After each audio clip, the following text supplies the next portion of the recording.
Selamat pagi Bapak dan Ibu. Selamat pagi Prof. Abdurrahman. Mohon izin Prof.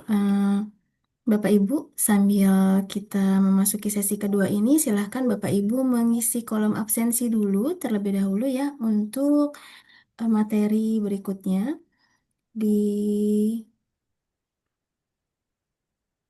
terkait pengetahuan tentang bahan dan titik kritis kehalalan produk farmasi dan kosmetik. Untuk materi kali ini akan dibawakan oleh Profesor Dr. Abdurrahman, SF, MSI, APT. Beliau merupakan kepala dari PUI PTI HIS UGM dan juga kepala grup halal riset UGM serta mendapatkan gelar PhD dari Riset Halal Produk Institute di Universitas Putra Malaysia di bidang analisis pangan halal. Mohon izin Prof. Abdurrahman untuk menginformasikan bahwa peserta auditor halal angkatan 35 ini terdapat 41 peserta terdiri dari calon auditor halal baik dari BAAC Halal Korea yaitu merupakan LHLN dan juga LPH baru maupun LPH existing, baik dari Balai Pengamanan Alat dan Vaskes Jakarta dan juga LPH Universitas dan juga LPH swasta dan beberapa calon auditor yang belum tergabung dalam LPH. Mungkin seperti itu saja Prof untuk informasi terkait peserta pelatihan halal auditor kali ini. Untuk waktu dan layar dipersilahkan kepada Prof Abdurrahman. Oke, terima kasih Mbak. Sama-sama Prof. Oke, saya mulai ya Bapak Ibu. Saya eh, mulai pertemuan pada pagi hari ini. Kita punya apa namanya kegiatan belajar bersama terkait dengan studi halal. Assalamualaikum warahmatullahi wabarakatuh. Alhamdulillah, salatu wassalamu ala rasulillah Muhammad ibn Abdillah wa ala alihi wa sahbihi wa wala ma ba'd. Pertama-tama yang saya hormati segenap pengurus atau segenap pengelola Halal Institute dan juga teman-teman peserta semuanya. Jadi pada hari ini untuk kesekian kalinya ini setiap kali ada pelatihan ini saya itu diperintah untuk berbagi pengalaman terkait dengan identifikasi dan juga pengenalan bahan-bahan dan titik kritis kehalalan produk untuk sediaan farmasi dan juga kosmetik. Karena memang S1 dan S2 saya dalam bidang farmasi dan S3 saya dalam bidang halal food analysis ya. Oke, saya akan share ya, share materi saya.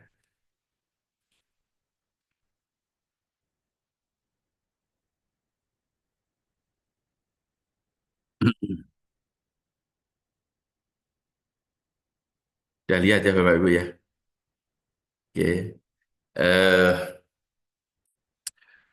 Jadi memang ini mungkin untuk beberapa teman tidak kurang kurang relevan, tapi kan apa yang saya sampaikan ini akan adalah pola yang selama ini kami lakukan ketika kami melakukan audit ya, sehingga insya Allah ada manfaatnya. Mungkin Mas dan Mbak yang tidak bidangnya makanan atau bidangnya farmasi mungkin bisa mendengarkan terkait dengan informasi bagaimana kalau kita itu mengaudit makanan, kemudian mengaudit sediaan kosmetik dan juga sediaan farmasi gitu ya. Tapi karena ini kan pelatihannya ini banyak dari berbagai bidang ya, sehingga ya ada yang dijelaskan tentang penyembelian ya, kemudian mungkin teman-teman yang bidangnya farmasi mungkin nanti kurang relevan untuk hal itu ya, sehingga dalam artian semua yang nggak menjadi fokus bidang audit ini sebagai informasi untuk pengetahuan dan juga apa tambahan wawasan terkait dengan sertifikat halal untuk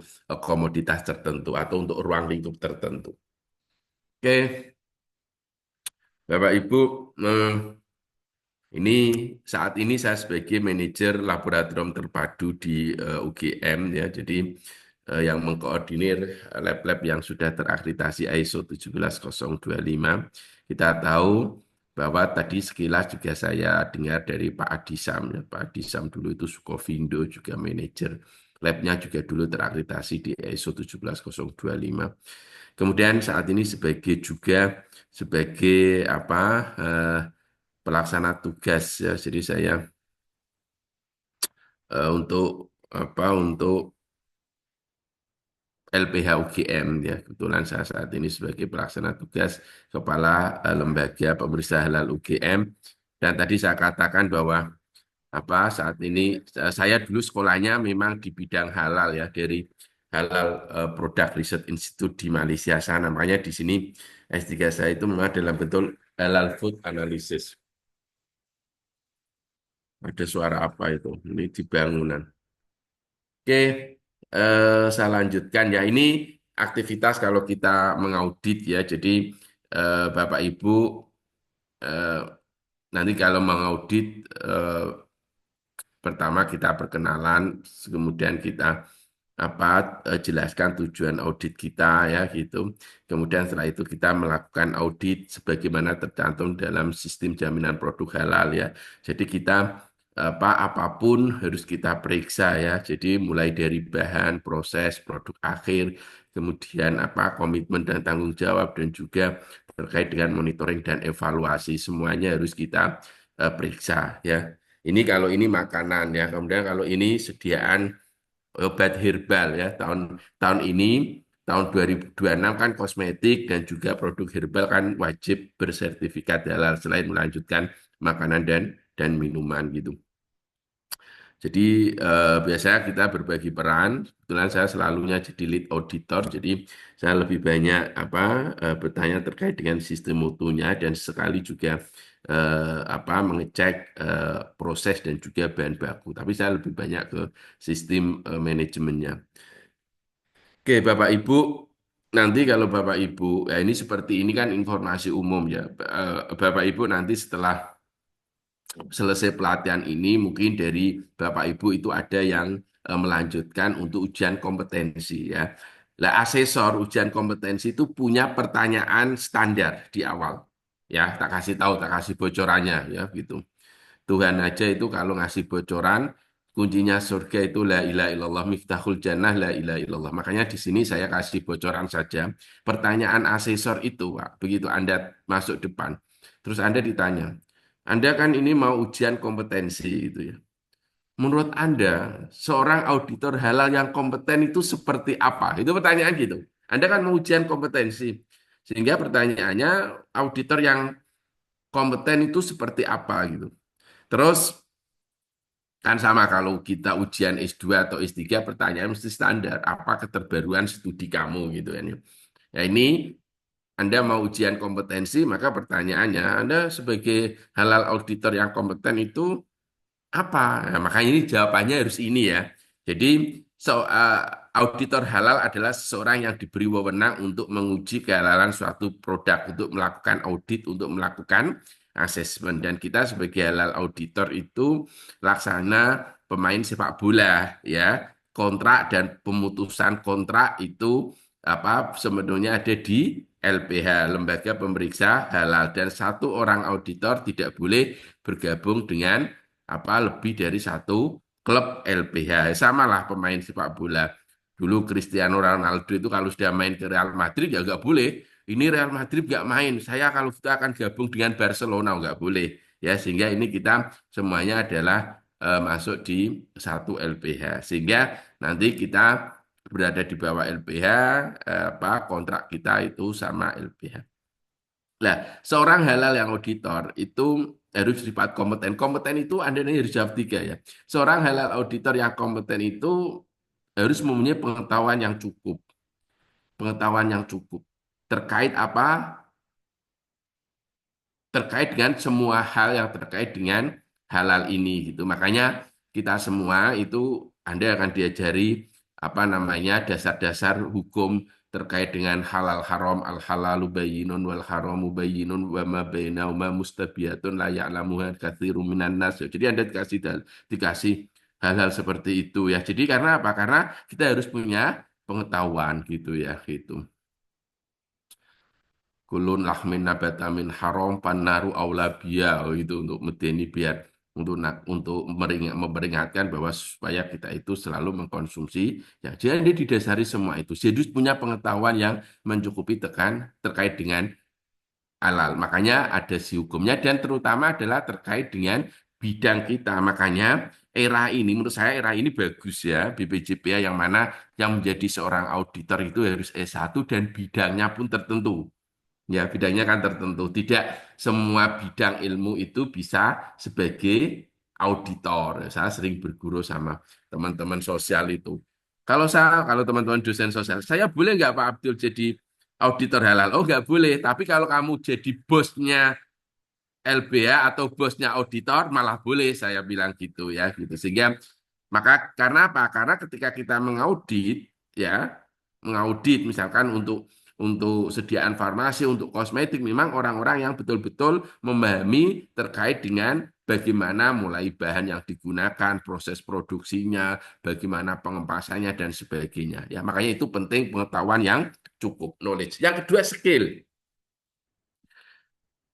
Saya kebetulan dulu sebelum jadi auditor halal itu, saya sering kali diaudit karena tadi posisi saya sebagai manajer, dulu saya sebagai manajer teknik di lab yang sudah terakreditasi. Jadi ya di audit itu seperti wiridan saja ya, terus continuous practice, praktek yang terus-menerus gitu. Nah, makanya saya itu akhirnya merasakan mungkin di awal-awal ya nggak begitu apa namanya awal ya. Ya mungkin agak-agak bingung juga, tapi nanti lama-kelamaan yo pinter sendiri sehingga skill itu nanti ya jam terbang lah ya gitu. Begitu sekali dua kali sudah mengaudit, apa namanya lihat apa gestur dari penyelianya, gestur pelaku usaha itu nanti kita akan tahu ya. Jadi ini perlu skill ya, skill mengaudit. Makanya Anda nanti Anda semua ada namanya on job training yang mana Anda praktek untuk melakukan audit. Kemudian yang terakhir adalah sifat attitude, sifat terpuji. Nah, dulu sudah ditanya tapi pertanyaan ini mesti dijawab dengan mudah. Misalkan gini, Bapak kan mengaudit, kemudian Bapak dikasih uang. Bagaimana sikap Bapak? Oh, seperti itu tanyakan. Oh, ya mesti jawaban normatif ya tidak akan menerima kan gitu. Nah, tapi itu akalnya sebagai bagian dari pertanyaan. Karena apa? Karena tadi salah satu karakteristik dari yang kompeten itu harus apa? Attitude-nya, attitude-nya itu baik gitu ya gitu. Akhlakul karimah lah kalau dalam bahasa agama. Ya, sehingga ketiga ini apa menentukan apa seorang itu sebagai auditor halal yang kompeten. Jadi nanti jawab itu ya Bapak Ibu, ya pengetahuan yang cukup, kemudian apa? Skill dan juga attitude. Makanya nanti Bapak Ibu itu ketika nanti ujian, mau ujian kompetensi, maka semua tugas-tugas itu harus betul-betul apa disiapkan, kemudian apa mungkin peraturan-peraturan perundang-undangan yang terkait dengan halal itu juga harus Anda siapkan. Nggak harus hafal tapi tahu. Ini positif list. Ini positif list nggak? Waduh, carinya di mana? Oh, ada. Mudah Pak. Di KMA 1360. Nah, gitu kan keren ya itu ya. Jadi Anda harus tahu itu ya. Itu seperti itulah contohnya. Orang itu bagaimanapun apapun itu kan ya orang itu mau ujian kompetensi kan ya ujian Pak ya tetap belajar dulu saya juga tetap belajar ya itu padahal dulu ujian kompetensinya ya yang mengadakan ya di UGM juga pada waktu itu tempatnya itu. Tapi ya memang belajar betul ya nyiapkan betul gitu jadi ya ujian gitu oke. Saya lanjutkan Bapak Ibu. Nah, ini adalah kompetensi auditor halal oleh Lembaga Sertifikasi Personel MUI. Makanya Bapak Ibu itu akan ada tugas empat ini. Yang pertama adalah melakukan persiapan pemeriksaan bahan dan proses, melakukan pemeriksaan pra pemeriksaan bahan dan proses, melakukan pemeriksaan ini maksudnya audit. Yang ini kalau ini pra pemeriksaan itu kita apa melihat-lihat dulu ya apakah sudah sesuai atau semua bahan sudah dimasukkan minimal kita identifikasi apakah itu sudah ada sistem jaminan halalnya atau belum ya seperti itu. Kemudian di sini kita lakukan audit yang terakhir itu Anda harus melaporkan hasil pemeriksaan eh, bahan dan proses produk halal. Jadi apa persiapan ya, kemudian pra pemeriksaan, kemudian pemeriksaan dan terakhir pelaporan dan keempat-empatnya ini menjadi tugas kita. Ini hari keberapa, Pak? Hari ketiga kan? Berarti Anda sudah banyak tugas kan ya, Bapak Ibu ya. Ini tugas malam terus apa diupload gitu. Gitu ya kan Mas Ahmad Wahibul Minan ya. Ya gitu. Benar, Pak. Nah, Wahib, Wahib Minan. Wah, orang yang selalu memberikan anugerah itu, Mas Wahib ini. Amin. Ya semoga sesuai namanya. Kalau enggak ya apa akan berusaha untuk ke sana ya. Oke. Lah, sekarang ini peraturan halal auditor. Jadi auditor halal ya ini pasal 4 Undang-Undang Nomor 33 Tahun 2014 adalah auditor adalah seorang yang diberi wewenang untuk menguji kehalalan suatu produk. Kemudian auditor halal itu berada di bawah naungan LPH dan auditor halal itu ditunjuk dan diberhentikan oleh LPH. Nah ini tugas kewajiban auditor halal ya Bapak Ibu ya. Yang pertama itu adalah memeriksa dan mengkaji bahan yang digunakan. Kalau kita lihat, ini ada di pasal 15 Undang-Undang Jaminan Produk Halal tahun 2014. Undang-Undang nomor 33 tahun 2014 di pasal 15. Ya, nah kalau kita cermati ya, kalau kita cermati kewajiban auditor halal itu kalau Anda cermati itu sebenarnya dikembalikan ke SJPH, Sistem Jaminan Produk Halal. Apal nggak Mas Wahib? SJPH itu isinya apa? Hafal, Pak. Ada 5, Pak, isinya, Pak. Ah, bagus. Apa yang pertama? Yang pertama, komitmen dan tanggung jawab dari pelaku Mantap. usaha. Kedua, Kemudian terkait dengan bahan-bahan yang pinter. mereka Ketiga, gunakan. Tiga, proses sip. proses dari Keempat, keempat produknya, produk akhir ya. Kelima, ya. Kemudian pemantauan dan evaluasi dari. monitoring dan oh mantap. Udah lulus itu ya. Udah lulus sebagai auditor ya. Lah, coba perhatikan ini. Kalau kita lihat ya, tugas dari atau kewajiban auditor halal itu sebenarnya terkait dengan ini tadi yang dikatakan oleh Masnya tadi ya. Sehingga nanti kita harus mengecek betul itu SJPH-nya. Jadi pada waktu pra pemeriksaan itu kita baca betul ya. Terus kalau nanti ada hal-hal yang perlu dikonfirmasi itu harus kita tanyakan misalkan gini yang sering kali luput itu dia apakah Anda sudah melakukan kaji ulang? Oh sudah Pak. Nah, seringkali bukti-bukti hadirnya itu nggak dicantumkan, temuannya nggak dicantumkan, ya gitu. Jadi bukti-bukti pendukung itu enggak. Misalkan pelatihan, ya apa komitmen tanggung jawab ya itu masuk di nomor satu. Misalnya pelatihan ada, tapi soalnya evaluasinya nggak dilampirkan. Nilainya berapa? Evaluasi setelah pelatihan seperti apa ya? Itu harus menjadi tanggung jawab kita, menjadi kewajiban kita untuk memastikan bahwa semua proses yang ada di sistem jaminan produk halal itu apa terlaksana dengan baik. Atau mungkin ada sudah, tapi kadang nggak dipasang. Contohnya Pak, kebijakan halal itu kan. Kadang saya pernah ngaudit kebijakan halal kalau ditaruh di dekat kasir itu saya bilangin kebijakan halal itu harus ditempatkan di suatu tempat yang mana semua orang itu bisa melihat, mengakses sehingga apa namanya pembeli atau customer itu semakin yakin dengan apa yang Anda jual gitu. Atau saya nggak ngerti ya, atau mungkin ditaruh kasir biar orang yang mau bayar memastikan uangnya itu diperoleh dengan cara yang halal wallahu alam. Tapi yang lazim itu memang ditaruh di tempat yang apa yang dilihat oleh banyak orang ya. Oke, kita kembali ke sini, lihat.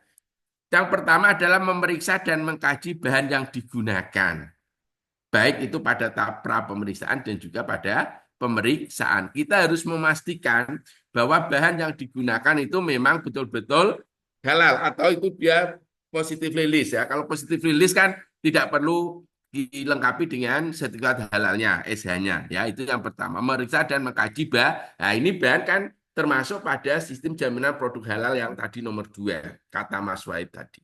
Yang kedua adalah memeriksa dan mengkaji proses pengolahan produk. Nah, ini ya nomor 3 kan, SJPA nomor 3 kan berbicara terkait dengan proses. Kemudian memeriksa dan mengkaji sistem penjembilean. Kenapa? Karena ini kritikal ya, semua produk yang berbasis pada hewan itu kritikal, highly critical, sangat kritis karena tadi ada potensi dagingnya itu berasal dari daging non halal ya misalkan itu al khinjir wal kalb misalkan apa babi ataupun anjing itu kan secara zatnya itu kan apa non halal atau ya makanya ini menjadi penting atau daging apa hewannya itu hewan halal ayam sapi itu misalkan tapi itu disembelih dengan cara yang non halal atau dengan cara yang tidak sesuai dengan prinsip-prinsip syariah maka mau tidak mau itu harus dilakukan pemeriksaan makanya biasanya kami kalau kami mengaudit apa produk, kemudian ini produk berbahan basis dari daging, maka kita harus telusuri. Ini belinya daging di mana? Oh, di toko itu, Pak. Toko itu dia ngambil dagingnya di mana? RPH ini, Pak. RPH ini sudah dapat sertifikat halal atau belum? Oh, sudah, Pak. Ini sertifikatnya. Oh, gitu. Kalau belum dan dia yang belum biar ekosistem halal ini jalan, ya kita sarankan untuk pindah ke RPH, membeli ke depo yang itu RPH-nya sudah memperoleh sertifikat halal. Makanya itu harus kita pastikan sebagai auditor. Jadi kita itu begitu, oh ini kok ada daging, ya, maka kita itu kaitannya dengan apa teknik penyembelian, maka harus kita kaji. Ya, saya nggak tahu banyak terkait dengan cara penyembelian karena dalam bidang saya farmasis ya, farmasi makanan ya, itu. Sehingga yang tahu ya nanti dokter hewan itu gitu dan tadi kelihatannya teman-teman yang dari dokter hewan pasti lebih fasih lebih alim terkait dengan ini.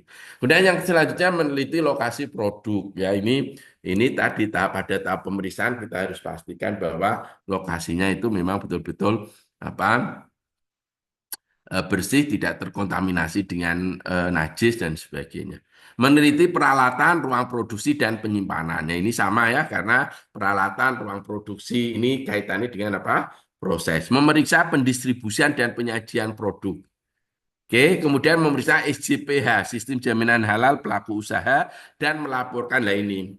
Melaporkan hasil pemeriksaan dan atau pengujian kepada LPH. Nah ini kan gini ya. Tadi Pak Adi Sampun bilang bahwa apa LPH apa untuk uji lab itu sebagai pelengkap dan selama di sini LPH UGM ini belum pernah kita itu menguji produk atau menguji bahan yang selama kita jadi LPH loh ya yang kemudian itu diuji di lab itu nggak pernah ya gitu karena gini ya kalau kita karena kalau uji lab memang itu tidak wajib, ya, tidak wajib.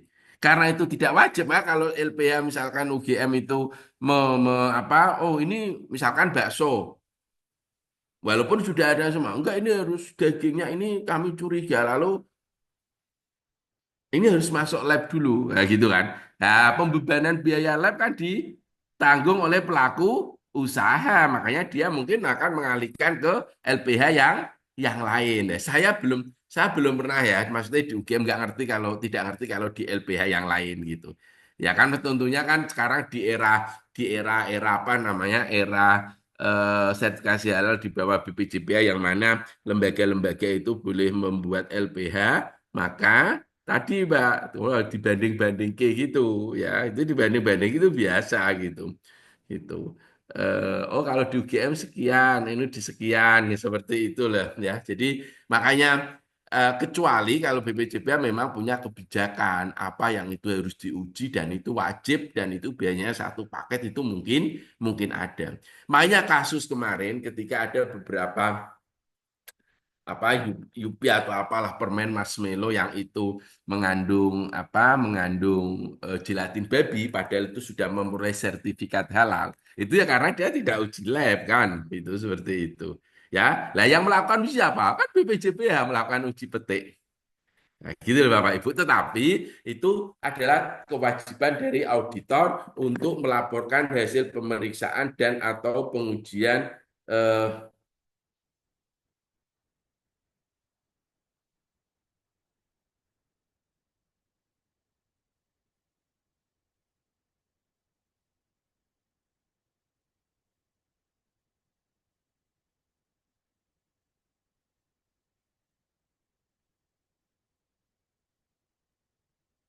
Ngehang ya Bapak Ibu ya. ya, enggak sih. Oke, Pak. Nge-freeze ya. Oke, saya lanjutkan ya. Nah, ini tadi yang saya katakan SJPH tadi ya, semuanya sudah hafal. Eh, ada 5. Itu ya tadi sudah disampaikan oleh Mas Wahib dengan baik sekali. Oke, ini beberapa isu ya sebelum kita masuk ke bahan apa ke bahan hmm, ke bahan farmaseutik dan juga kosmetik. Ini sekali lagi dulu saya sekolah di Malaysia itu kan ada isu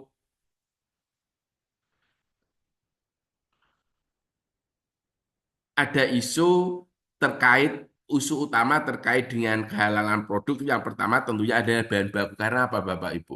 Ini dari babi itu nanti saya tunjukkan itu 40 there are 40 products. Jadi ada sekitar 40 produk yang itu derived from porcine, yang itu berasal dari babi. Kemudian prosesnya kan ini sering kali ya apa mungkin apa untuk gilingan itu Pak.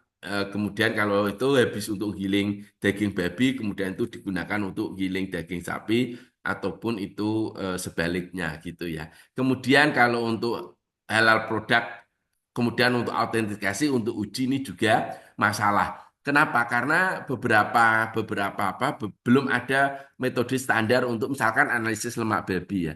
Sependek ingatan saya, kebetulan saya bidangnya adalah analytical chemistry ya, melakukan kimia analisis gitu, analisis sediaan, analisis farmasi, analisis makanan, itu belum ada standard method untuk analisis melakukan analisis lemak lemak babi gitu. Sehingga ini menjadi tantangan tersendiri. Apalagi kalau kita mau bicara apakah ini emulsifiernya di hasil gliserolnya ini berasal dari hewan atau tanaman. Wah, lebih canggih lagi ya gitu. Makanya itu menjadi tantangan tersendiri gitu. Nah, ini yang seperti tadi saya katakan ya. Ini menjadi kita harus aware ya, terutama kalau itu produk-produk itu ada berbasis dari atau originnya asalnya itu dari hewan. Misalkan marshmallow. Ini kan bahan bakunya itu kan tentunya adalah apa? Gelatin, ya kan? Gelatin itu bisa coming from bovine atau porcine, bisa berasal dari babi atau berasal dari sapi. Lah ini problem, ya kan? Nah, problemnya apa? Karena seringkali ya kita itu terus percaya dengan sertifikat halal yang ada gitu ya tanpa kita mengecek di laboratorium. Sehingga kasus ini kan Dokter Haikal ini kan mengatakan ada 9 produk yang itu sudah memperoleh sertifikat halal ya. Kemudian dia itu apa diuji ternyata itu mengandung gelatin babi. Contohnya ini, Pak. Cornice ini ya, ini dari Filipina ya. Sertifikat halalnya nomor sekian, ternyata itu mengandung apa unsur babi porcine ya, terutama dari gelatinnya lah ya. Itu kemungkinan karena ini kan dari gelatin ya. Tapi ini untuk amannya memang disebut unsur baby porcine karena dia menggunakan metodenya pakai PCR ya, polymerase chain reaction itu untuk melakukan analisis DNA. Sehingga DNA ini kan potensinya itu adalah dari gelatinnya gitu ya, gitu. Kemudian apalagi ini? Nah, ini dari Filipina, kemudian mana Pak? Cina, ini juga Cina. Cina. Jadi ini Filipina Cina. Jadi partai Cina ini yang dari Cina ini yang banyak ya. Oke, maka ini kita harus hati-hati sebagai auditor kalau itu terkait dengan bahan ya, itu dari unsur hewani lah. Di farmasi atau di kosmetik, Pak, itu banyak ya yang berasal dari hewan ya, apalagi di kosmetik misalkan lipstiknya Mbak Afin itu boleh jadi itu mengandung fatty acidnya dari lemak babi ya yang membuat glowing itu kolagen. Boleh jadi itu dari ya, babi ya. Seperti maka kita harus hati-hati kalau itu coming from animal bahwa itu berasal dari hewan. Nah, sekarang kita bicara tentang ini, yang contohnya yang tadi untuk bahan. Ini apa? Ini face mask, ini kolagen untuk mengurangi kerutan ya. Ini kan mungkin kosmetik untuk mbak-mbak ini ya. Ini lipstiknya ya. Itu ini luar biasa. Dulu sekali lagi riset S3 saya kan terkait lemak babi gitu. Jadi ya sering membuat lemak baby dari apa dari gajahnya itu, dari adiposa tisunya itu. Dan apa bagus sih untuk kosmetik, itu bagus karena dia kan animal fat ya, jadi agak memadat gitu. Ya, gitu. Hati-hati kita. Nah, terutama kalau itu produk-produk itu berasal dari negara-negara yang apa bukan eh, apa namanya, bukan Islamic countries ya, negara-negara yang mayoritas penduduknya bukan Islam. Contohnya gini ya, kalau itu orang konsumsi babi, lemaknya daripada dibuang itu sayang, maka dia dibuat lemak lemak babi.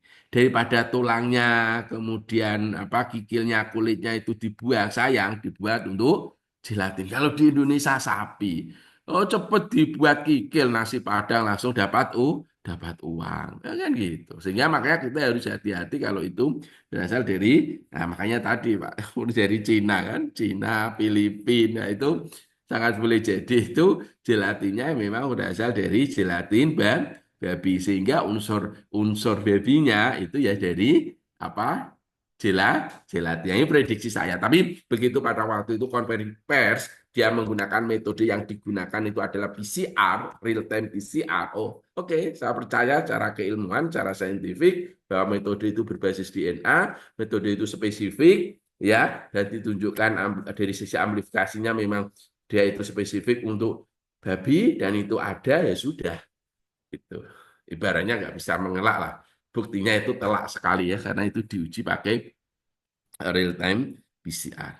Nah, sekarang kita masuk ke halal certification, terutama untuk produk makanan, kemudian bukan makanan sih, farmasi dan kosmetik. Ya ini kan dasarnya pasal 4 ini. Semua produk yang masuk, beredar dan diperdagangkan di wilayah Republik Indonesia, ya apa maka itu wajib bersertifikat halal ya, seperti itu.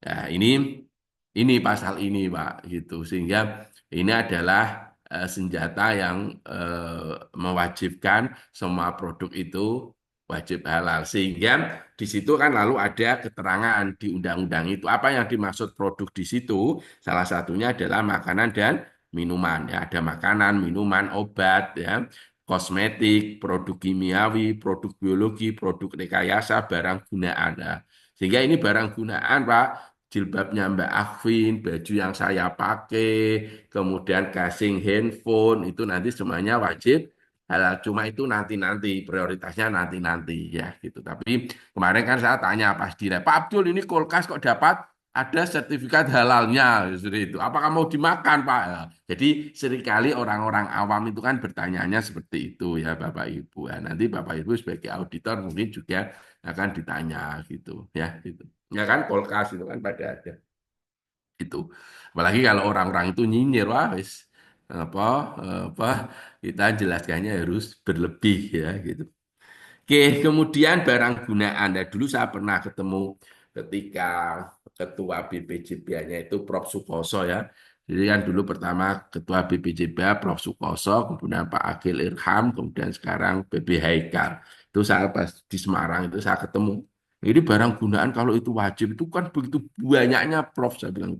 Terus dijawab pada waktu ya yang diprioritaskan yang berasal dari kulit. Makanya kan ada lagu tasmu dari kulit buaya seperti itu ya kan ada, karena sepatumu dari apa gitu, karena itu ada potensi itu berasal dari babi ya, makanya itu yang diprioritas. Kalau untuk baju, jilbab, kacamata ya nanti lah ya.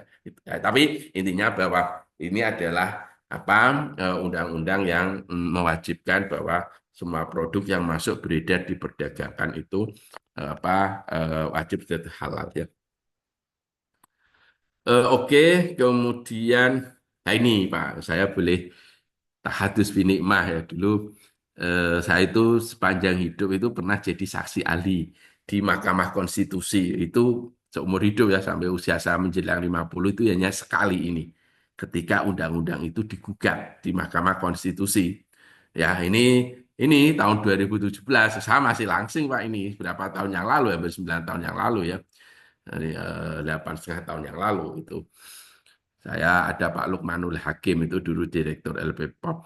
Jadi kita menghadapi ini. Jadi ya selalu seperti kalau pemilu digugat itu Pak, harus yang mulia. Gitu. Saya jelaskan pentingnya sertifikasi halal. Dulu digugat, penggugatnya kan tadi Pak, pasal 4 itu kan semua produk yang masuk beredar dan diperdagangkan di wilayah Republik Indonesia wajib bersertifikat halal. Oh, kalau gitu kalau saya mau makan daging babi berarti nggak boleh dong. Karena yang yang di yang diperdagangkan katanya wajib bersertifikat halal. Terus akhirnya itu ditolak ya, ditolak semuanya sehingga undang-undang ini berlaku ya gitu.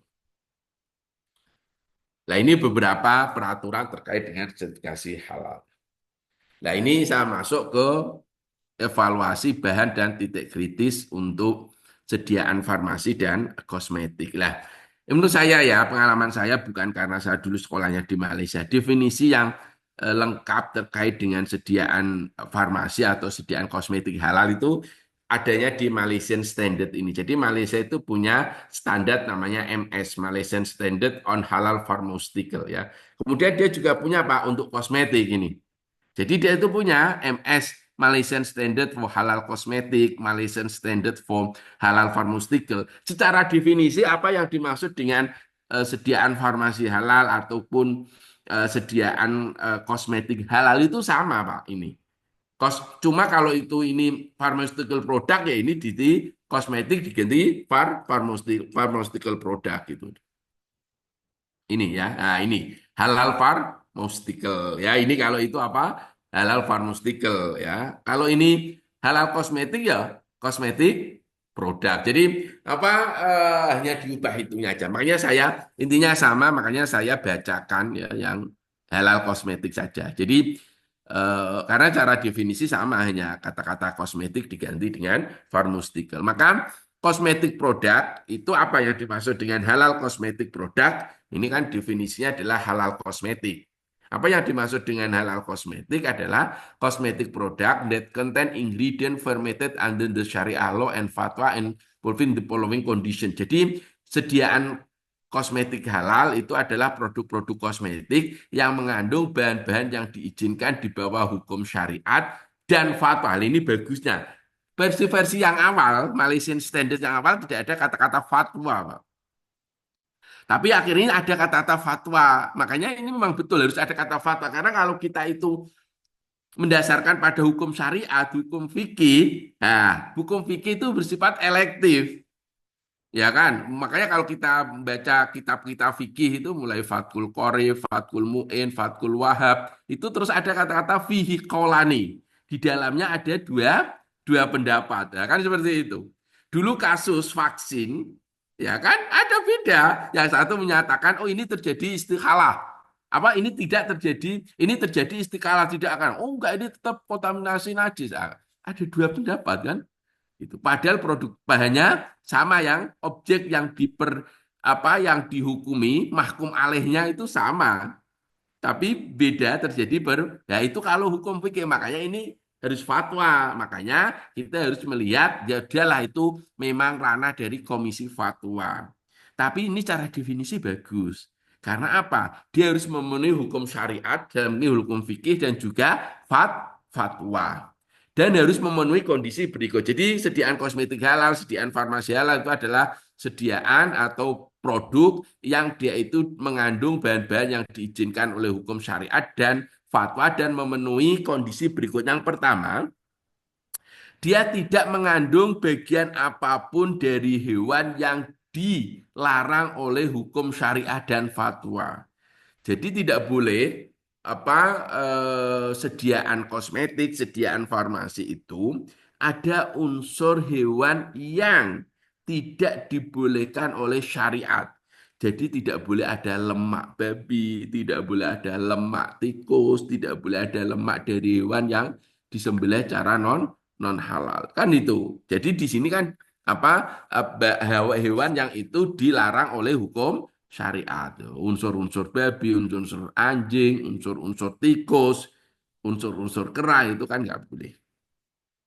Ya. Kemudian atau hewan itu dia tidak disembelih sesuai dengan hukum syariat dan fatwa. Artinya hewannya itu halal, sapi, ayam, kemudian kambing, tapi ketika itu disembelih dengan cara non halal, maka itu jelas tidak boleh. Gitu ya. Jadi tidak hanya dagingnya saja, ya.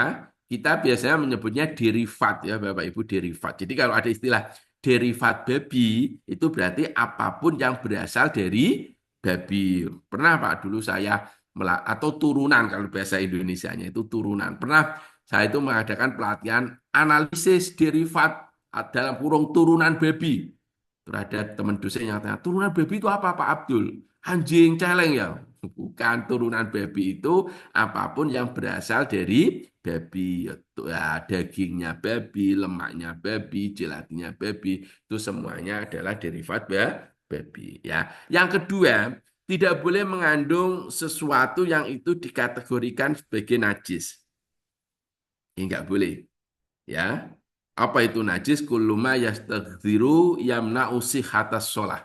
Segala sesuatu yang, kalau definisinya ya, segala sesuatu yang menjijikkan yang itu mencegah sahnya sholat. Nah, di sini kita tahu bahwa najis itu ada, apakah itu najis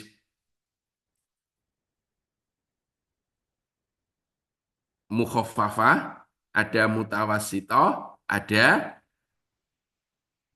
mughaladhah. Itu tiga-tiganya nggak boleh ya. Ini walaupun kalau kebanyakan untuk makanan ya najisnya mutawassithah. Cuma kalau najisnya apa najisnya anjing, najisnya babi itu kan termasuk mughaladhah. Kalau mukhaffafah sih nggak ada lah ya. Mukhaffafah itu kan najisnya apa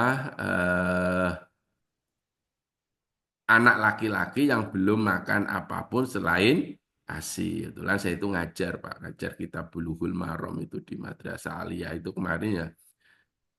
Libaulil hulam ayurosyu. Jadi kalau itu anak kecil yang belum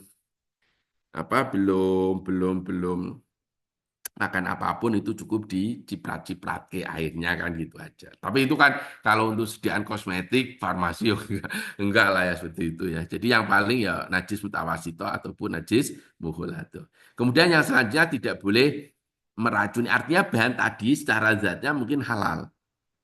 Ya, secara zat halal. Artinya dia tidak berasal dari hewan tetapi dia itu intoxicated, meracuni, ya gitu, meracuni. Misalkan kalau dalam kosmetik ya apa ada bahan-bahan yang misalkan yang membahayakan, misalkan merkuri ya gitu. Merkuri kan secara zat kan nggak najis, ya kan, bukan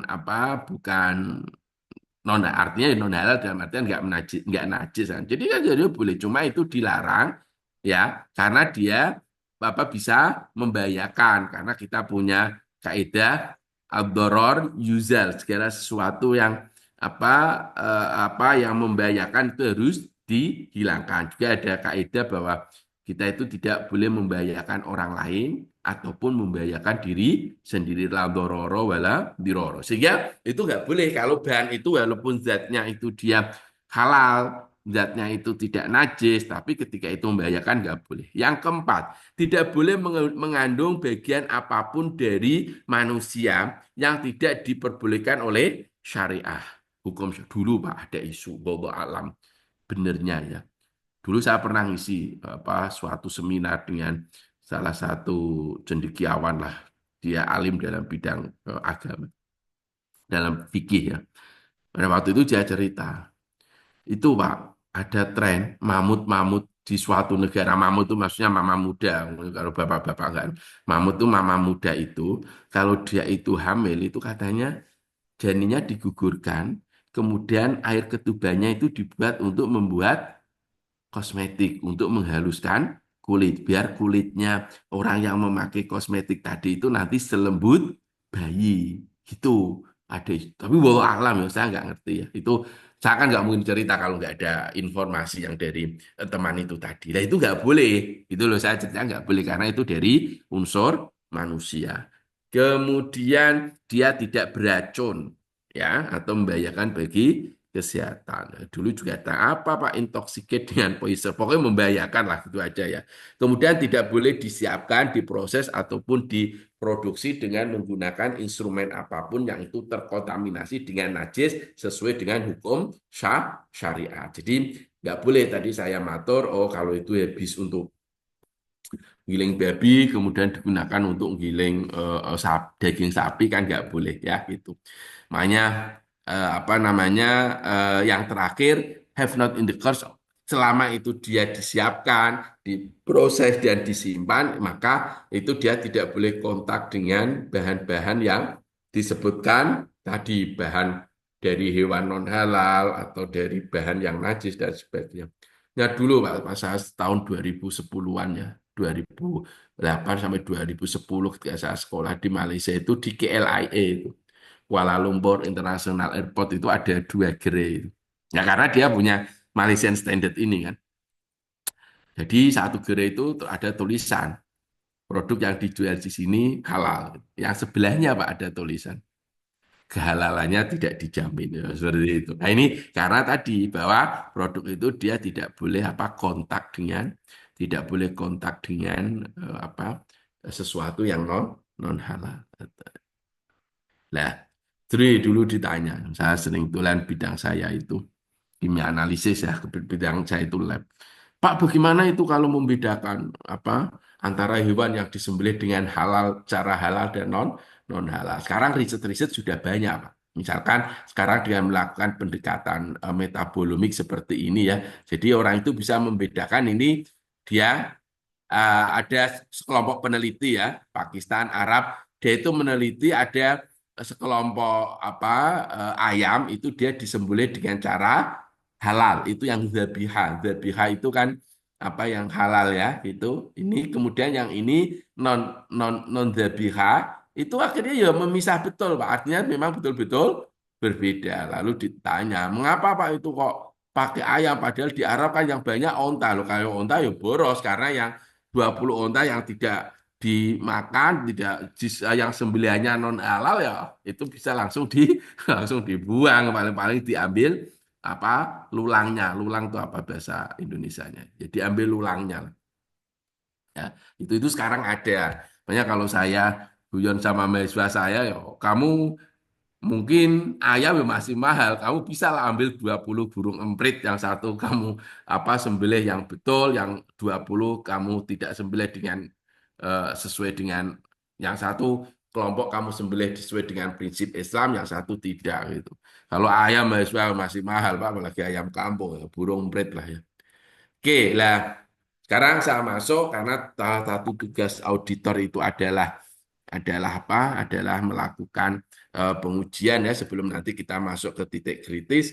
Maka kita sebagai auditor ya, apakah nanti ada bidangnya makanan, apakah kosmetik atau farmasi, minimal kita harus tahu bagaimana cara mengujinya ya gitu, atau minimal prinsipnya apa gitu ya. Ini kebetulan di lab kami itu apa sudah terakreditasi ya labnya sesuai dengan ISO 17025-2017 dan ada 2 parameter ini. Yang pertama itu cemaran daging babi yang ada di bakso dan juga gelatin babi dalam cangkang kapsul ini sudah terakreditasi oleh ISO 17025. Ini artinya sudah terstandar internasional untuk melakukan pengujian ini ya gitu. Nah, kita tahu Bapak Ibu untuk menjadi LPH itu apa syaratnya? Ya kan, pertama harus ada punya kantor sendiri kan gitu. Ini pernah kalau kita bicara tugas atau kewajiban halal auditor yang terakhir tadi kan, dia itu harus melaporkan hasil pengujian kan kepada LPH. Nah, maka LPH itu untuk menjadi LPH kan harus punya gedung sendiri. Saya juga berencana ini membuat LPH itu aja di daerah asal. Saya aslinya dari Pati, Pak, Pati Jawa Tengah sana yang kemarin banjir itu, yang kemarin bupatinya kena OTT KPK. Eh, ada yang dari Pati enggak ya? Kalau ada bisa kita kerjasama untuk membuat LPH. Ini kelihatannya menarik ini, ya. Gitu. Yang pertama itu harus punya gedung sendiri. Ya. Saya sudah bangunin sekarang. Jadi satu dengan musola itu. Itu untuk gedung itu punya. Yang kedua harus punya auditor halal minimal 3 ya kan. Eh, Ya ini yang harus saya sedang mencari ya. Dan harus punya sertifikat akreditasi dari BPJPH ini dokumen base ya. Tentunya kami kan pengalaman kemarin kita juga diaudit oleh BPJPH. Kemudian yang terakhir itu harus mempunyai laboratorium, enggak masalah. Atau kerjasama dengan laboratorium. Di sini ini, di lab ini. Itulah saya sekarang kan di lab terpadunya UGM ya, duduk saya. Nah itu banyak Pak LPH itu yang kerjasama dengan lab kami. Karena mungkin ya selain sudah terakreditasi, mungkin ya secara jarak itu juga dekat dengan teman-teman LPH yang dari Jogja, dari Magelang itu banyak yang bekerja sama dengan kami karena memang syaratnya untuk jadi LBH kan tidak harus punya lab sendiri. Kalau investasi lab mahal sekali Pak ya gitu. Maka kita bisa bekerja sama dengan lab tersebut. Toh tadi buktinya selama ini belum pernah ada orang yang mengujikan ketika ditanya ini sampel apa? Ini sampel Pak. Sampel yang mau di sertifikat halalkan itu belum ada Pak. Itu belum ada wis. Belum ada karena ya tadi kalau kita nerapkan itu ya nanti ya dia bisa lari ke LPH yang lain. Nah, mungkin Bapak nanti kalau sudah menjadi LPH sudah masuk di LPH atau sekarang sudah di LPH dan Bapak nanti akan mulai sebagai auditor mengaudit akan terasa sekali Pak gitu. Itu ya bahwa artinya kan ini kan kita itu kan terbuka ya siapapun pelaku usaha kan boleh memilih L LPH-nya gitu. Makanya yang kuasai sebenarnya penyelia itu Pak. Penyelia itu. Jadi kalau LPH Bapak nanti punya tim penyelia itu akan rame gitu. Kalau enggak UGM ini masalah enggak punya Pak. Tim penyelia gitu yang apa namanya yang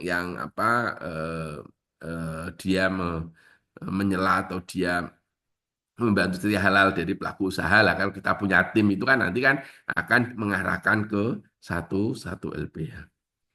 Nah gitu. Jadi kita ya seperti ini biasalah tipikal dari universitas itu ya. Oke, saya lanjutkan Mungkin dengan Prof, eh, waktunya gimana waktunya? waktunya masih 60 menit lagi, Prof.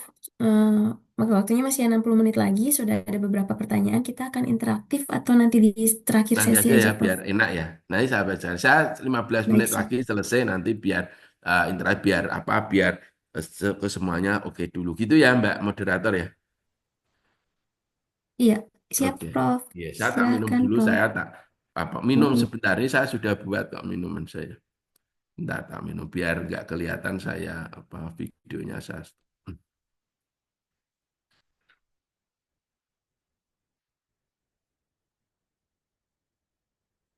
Baik, Bapak Yuk dan kita Ibu. lanjutkan. Saya lanjut. Kamu hanya minum di Oh depan iya, saya kok. siap, silakan, Prof. Nah, kalau saya minum nanti Bapak ketahuan minuman saya apa. Oke,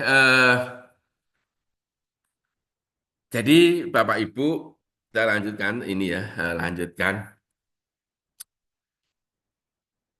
Nah, ini alur kalau di UGM ini alur sertifikasi produk halalnya seperti ini ya. Semua LPH pasti punya apa alur sertifikasi halal dan juga semua LPH pasti mempunyai apa yang kita sebut dengan skema audit ya. Ini kalau skema audit untuk obat dan kosmetik sesuai topik kita hari ini itu ya Anda nanti bisa download, bisa melihat di website LPH UGM ya gitu. Ini tinggal kita ikuti aja sehingga skema audit ini menjadi pedoman bagi auditor ketika dia melakukan audit ya gitu.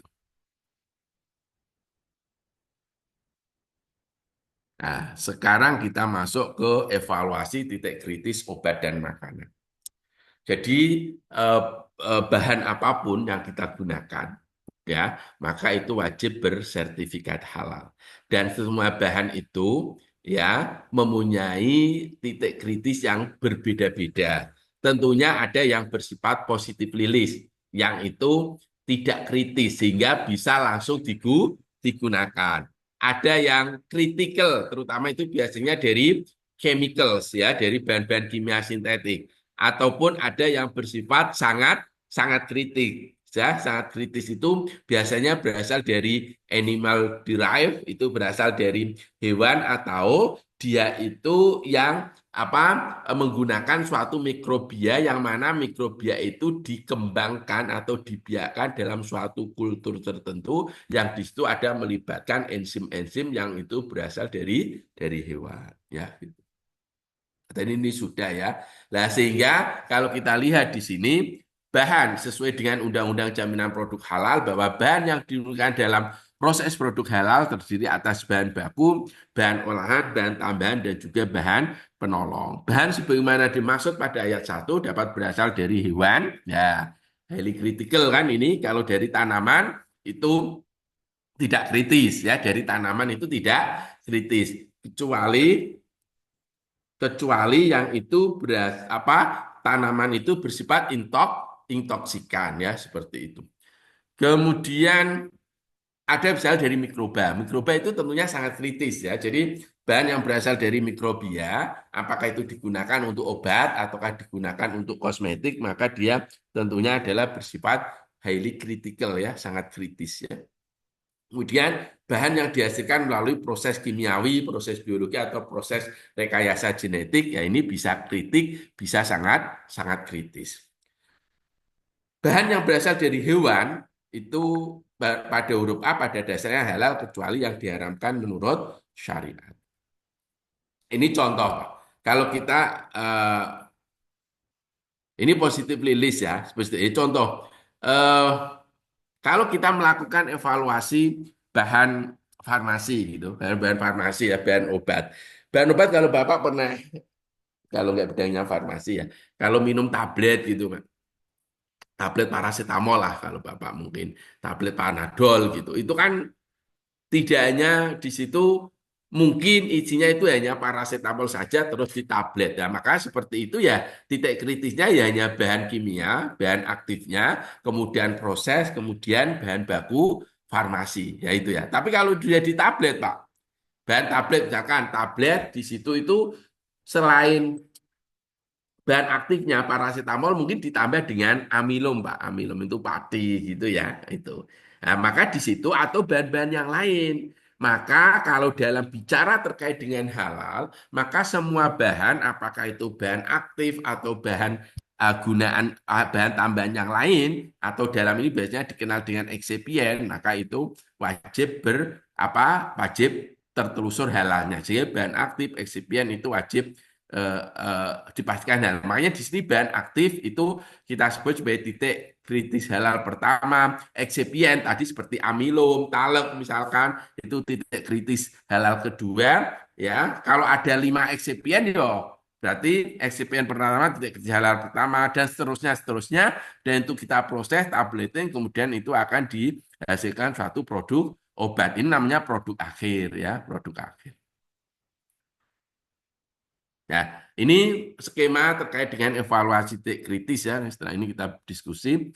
Jadi ada bahan, maka kita kalau sebagai auditor ngecek apakah bahan ini masuk positif list. Kalau ya, langsung dipakai aja. Kalau tidak, kita harus memastikan itu ada SH-nya.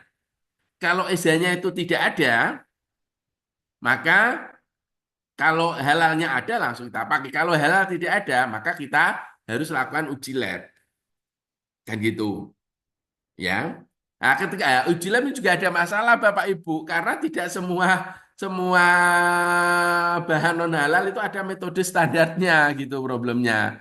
Ya, itu sehingga kalau itu memungkinkan uji lab ya uji lab ya, tapi kalau itu tidak memungkinkan maka maka eh,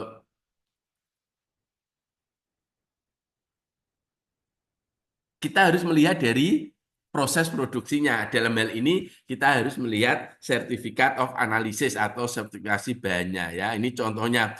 Ini karena kita nggak mungkin semuanya. Dia nggak positively list, dia nggak ada SH-nya, uji labnya nggak mungkin. Ya mau nggak mau kita harus lihat dari sertifikat of analysisnya. Nanti ada yang perlu kita curigai atau enggak ya gitu. Ada tulisan 4% atau tidak. Saya kira gitu Mbak ya, karena tadi sudah diingatkan, saya kembalikan ke moderator. Baik, terima kasih Prof. Abdurrahman Baik, Bapak dan Ibu, ini sudah ada beberapa penanya. Saya saya sampaikan yang dari kolom chat dulu ya, Prof. Oke. Dari Bapak Samburi, sebetulnya ini terkait dengan yang tadi Prof jelaskan di terakhir. Dalam proses audit, jika terdapat temuan ketelusuran suatu bahan yang diragukan, apakah auditor harus meminta uji laboratorium untuk memastikan ketelusuran halal bahan? Oke, tadi Pak masalahnya nggak wajib Pak Samhuri gitu ya. Sehingga kita kalau kita itu meminta itu ketertelusuran. Kalau itu memang tidak sudah halal ya, itu memang kita harus apa? Kita harus. Jadi kita ginilah kasusnya kan ada dua ya. Mungkin ada produk yang ini kita curigai itu dia itu ada komponen non halalnya. Tapi itu Hmm. dia didukung dari SJH-nya itu semuanya bahan itu sudah ada SH-nya seperti kasus jilatin tadi loh Pak. Tapi Hmm. Hmm. sebenarnya di dalam hati saya, oh ini saya curiga ini apalagi ini jelatinnya dari Cina. Hmm. Tapi kalau itu kita itu minta untuk diuji lab, Pak, oh mesti akan lari ke LPH yang lain. Itu kasus kita curiga bahan itu ada apa? Ada komponen non halalnya, tapi dia itu sudah punya sertifikat halal. Nah, Halal. kasus yang kedua, Pak. Ini pernah betul-betul pernah terjadi. Ini dulu Prof. Ika itu wakil rektor UGM bidang penelitian Profesor Ika Dewi Ana. Beliau itu risetnya, anu, Pak. Ini saya ceritakan. Beliau itu risetnya, anu, Pak, material gigi. Lah salah satu material gigi yang digunakan itu dari gelatin. Selama ini, selama ini beliau kalau kalau kalau mengimpor ya, maksudnya mengimpor gelatin itu dia dari perusahaan yang sudah memperoleh sertifikat halal. Lah, dilalah ya. Itu mungkin apakah perusahaannya itu sudah tutup atau apa? Perusahaan itu nggak produksi lagi. Akhirnya beliau pindah di perusahaan gelatin lain. Lah, perusahaan gelatin ini belum punya sertifikat halal. Terus dia itu pada waktu itu masih eranya belum eranya BPJPH. Dia lalu mau mencegah bahan tadi ya ke LP POM Jogja. LP POM Hmm. Jogja. Oh, ini kan nggak ada SH-nya, Bu. Kemudian Ibu kalau disuruh ganti cari ke luar negeri lagi kan nggak memungkinkan juga. Akhirnya apa, Pak? Diujikan ke lab kami. Hmm. Terus kita uji dengan pembanding sapi dan babi. Oh, ternyata itu memang betul-betul sapi lab berbasis dari hasil uji lab ini kemudian LP POM mengeluarkan sertifikat halal. Gitu ya Pak, itu seperti itu Prof, juga. izin nambahin, Prof. Ya, Jadi gini, saya di Kemenkes, Prof, kan nanti LPH-nya terkait dengan alat kesehatan halal, Prof. ya, Nah, salah satu yang nanti jadi pemeriksaan, salah satunya misalnya kayak implan, Prof, ya, ya betul. implan pengganti tulang itu. Nah, itu masuk positive list atau harus di tracer, Prof? Karena itu kan misalnya, oh ini bahan titanium atau bahan Ya, eh, logam besi betul. apa? Ya, Gimana, Prof? nah, itu kita harus untuk membuat implan itu, Pak. Itu bahannya itu apa? Kalau itu ansih titanium saja itu positif lilis, Pak. Kita bisa lihat itu di positif. Saya lihat logam-logam Ya. yang murni itu positif lilis ya. Logam-logam murni yang tadi, Pak, seperti titanium gitu. Tapi kalau dia itu membuat yang lain itu kemudian itu ada unsur minyaknya, misalkan ya, Pak. Lah ini Hmm. masalah. Seperti Food Tray kemarin, saya kira kan dipanggil sama Badan POM itu untuk ditanya-tanya terkait. Masih ingat ya Pak Food Tray ya, gitu. Yep. Nah, Putri itu kan akhirnya itu kan jadi apa namanya? Saya pada waktu itu terus diajak diskusi bagaimana cara cara mengujinya gitu, Pak. Kalau itu dia murni dari bahan, kalau itu ada komposisinya itu memang murni dari titanium saja, oke. Tapi kalau itu dari ada mungkin dalam pembuatannya itu ada komponen yang lain, nah itu Ya. termasuk pada evaluasi titik kritis ban dan itu harus Iya. dipastikan Jadi hal apa kita cukup cukup melihat dari puritasnya, sertifikat COA-nya biasanya ada. boleh Eh, ya kalau itu boleh, Pak. COA-nya gitu Iya. ada atau Iya. nah itu biasanya ada puritas kandungan ininya sekian gitu. Gitu. Betul. Cukup ya, Prof ya? Wah, cukup kalau itu. Nah, kalau itu memang, kalaupun itu ada tidak 100%, misalnya 99,9%, ada impuritiesnya. Tapi impurities itu kan biasanya dari hasil produksi atau pembuatan itunya, Pak. Bukan dari material luar, misalkan minyak dan sebagainya kan nggak mungkin itu. Saya Ya, itu oke aja itu loh, Pak. Kalau iya, itu. iya, Prof. Makasih, Prof. Ya. Baik, terima kasih Pak Samburi dan Prof. Selanjutnya dari Bu Nur Rahmi, Prof juga masih pertanyaan yang terkait jika memang produk yang disertifikasi itu ternyata mengandung babi. Kalaupun produknya tidak diuji lab, maka alternatif lainnya menelusuri detail sumber bahan baku dari supplier. Apakah ini adalah salah satu contoh lemahnya penelusuran auditor saat mengaudit bahan baku? Ini siapa tadi, Mbak? Pertanyaan siapa tadi? Ibu Nur Rahmi Idris. Nur Rahmi Idris. Izin Mm-mm. tanya terkait produk yang halal namun ternyata mengandung bahan baku. Kalaupun produknya tidak diuji lab, maka alternatif lainnya menelusuri detail sumber bahan baku dari supplier. Apakah ini ada contohnya? Gini, saya ceritakan. Karena memang prosedurnya gitu, Mbak. Kalau itu sudah ada SH-nya, ya sudah gitu. Oh, ini sudah lolos gitu. Gitu. Eh, karena kan dia itu kalaupun kita menelusuri di suppliernya kan jawabannya dia loh itu sudah dapat sertifikat halal. Berarti kalau Bapak mempertanyakan, berarti Bapak kan sama aja mempertanyakan lembaga yang mensertifikasi halal untuk bahan kami kan itu gitu loh sehingga kalau itu sudah dapat zat halal ya kita udah gak ngapa-ngapain Mbak makanya itu memang harus ada kebijakan ya artinya ada kebijakan apa tapi kalau itu sekali lagi kalau itu dibebankan ke pelaku usaha mesti dia akan memilih ke LPH yang tidak mengharuskan lab gitu. Nah, kebetulan saya orang lab ya, orang bidangnya itu kan, wah ini saya curiga ini. Tapi kan dia nggak bisa ngapa-ngapain ya karena tidak ada aturan bahwa ini wajib uji kan gitu kalau itu saya ini Anda harus nguji nah, kecuali itu uji sukarela dari lab kami ya tapi ya enggak ada lah ya itu seperti itu ya jadi kita kalau itu sudah ada standar halal ya kita percaya aja karena kalau kita mempertanyakan ya apa hmm, berarti kita mempertanyakan lembaga yang mensertifikasinya kan gitu. Itu ya, itu Mbak. Ada lagi Baik, Mbak, bagaimana Bu Nur Rahmi? monggo loh kalau Anda mau apa namanya melanjutkan. Ya, kalau memang sudah cukup, silahkan Pak Anggara yang sudah sabar menunggu giliran. Ya, terima kasih kesempatannya, Pak. Kenalkan Anggara, tapi mohon maaf saya bukan dari Pati. Oh, iya. Jadi ingin menanyakan terkait yang kosmetik. Kemarin juga mungkin sudah disinggung di uh, sesi materi sebelumnya, cuman suruh tanyain ke Pak Yai gitu. Yang ingin saya tanyakan terapi PRP, Pak. Apa itu PRP Pak? Ini gini, sedapat saya jangan kalau ini jangan tanyanya ke nanti yang di fatwa sudah belum Pak? Nah itu dia, saya Nah, belum cari.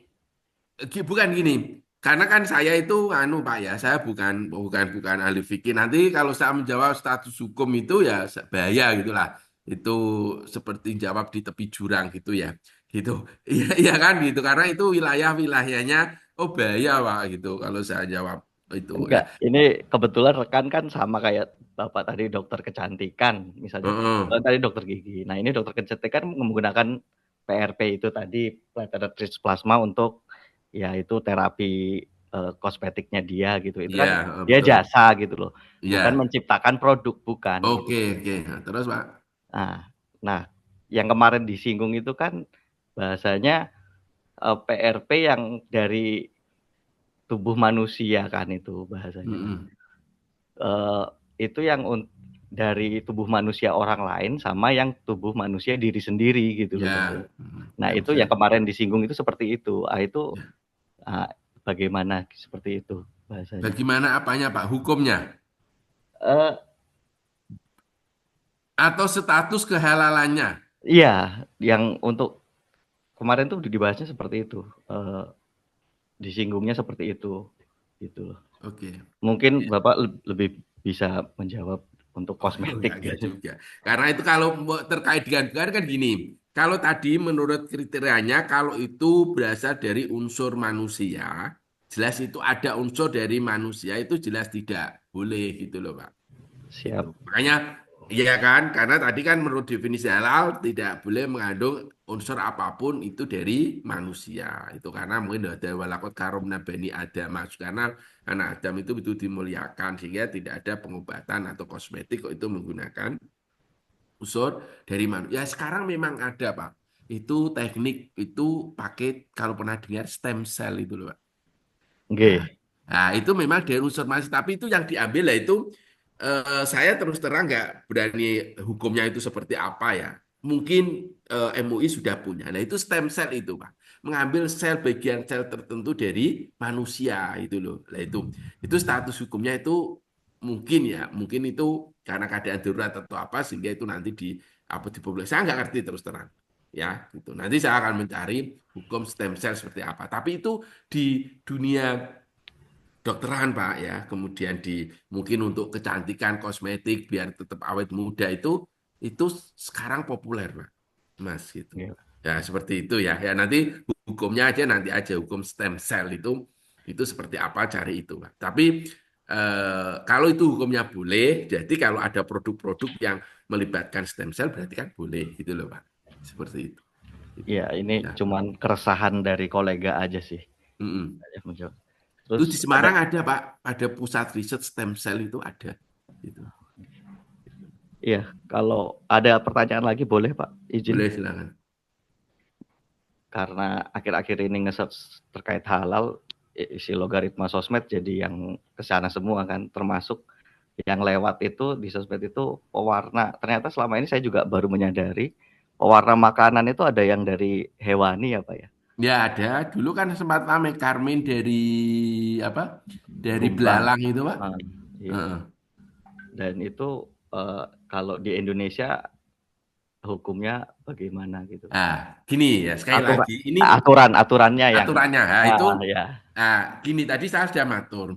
Kalau kita mengikut aturan hukum apa, Pak? Maka itu harus sesuai dengan fatwa MUI gitu. Nanti Bapak cari aja fatwa itu ya. MUI Pak, jangan menurut karena Yang gini, karena kalau lain-lain. bicara masalah fikih, Pak, nanti ada itu boleh. Oh, kalau itu dari hewan yang apa namanya boleh dimakan itu boleh. Tapi juga ada mungkin ya apa yang itu nggak boleh dimakan, tapi kalau itu pewarnanya karena alasan ini itu akhirnya boleh. Nanti pendapatnya gitu, Pak. Makanya saya tadi bilang kalau hukum fikih itu elektif, ya. Fihi kaulani di dalamnya ada dua pendapat gitu. Nah, makanya harus kita mengikut fatwa karena ketika fatwa itu sudah tunggal, ya. Nggak mungkin fatwa MUI itu ini menurut ini boleh, ini mengacaukan nanti ya. Gitu. Makanya Bapak nanti cari aja fatwa MUI gitu ya. Fatwa MUI terkait dengan apa pewarna karmin yang itu dari hewan gitu ya Pak ya. Gitu. Dan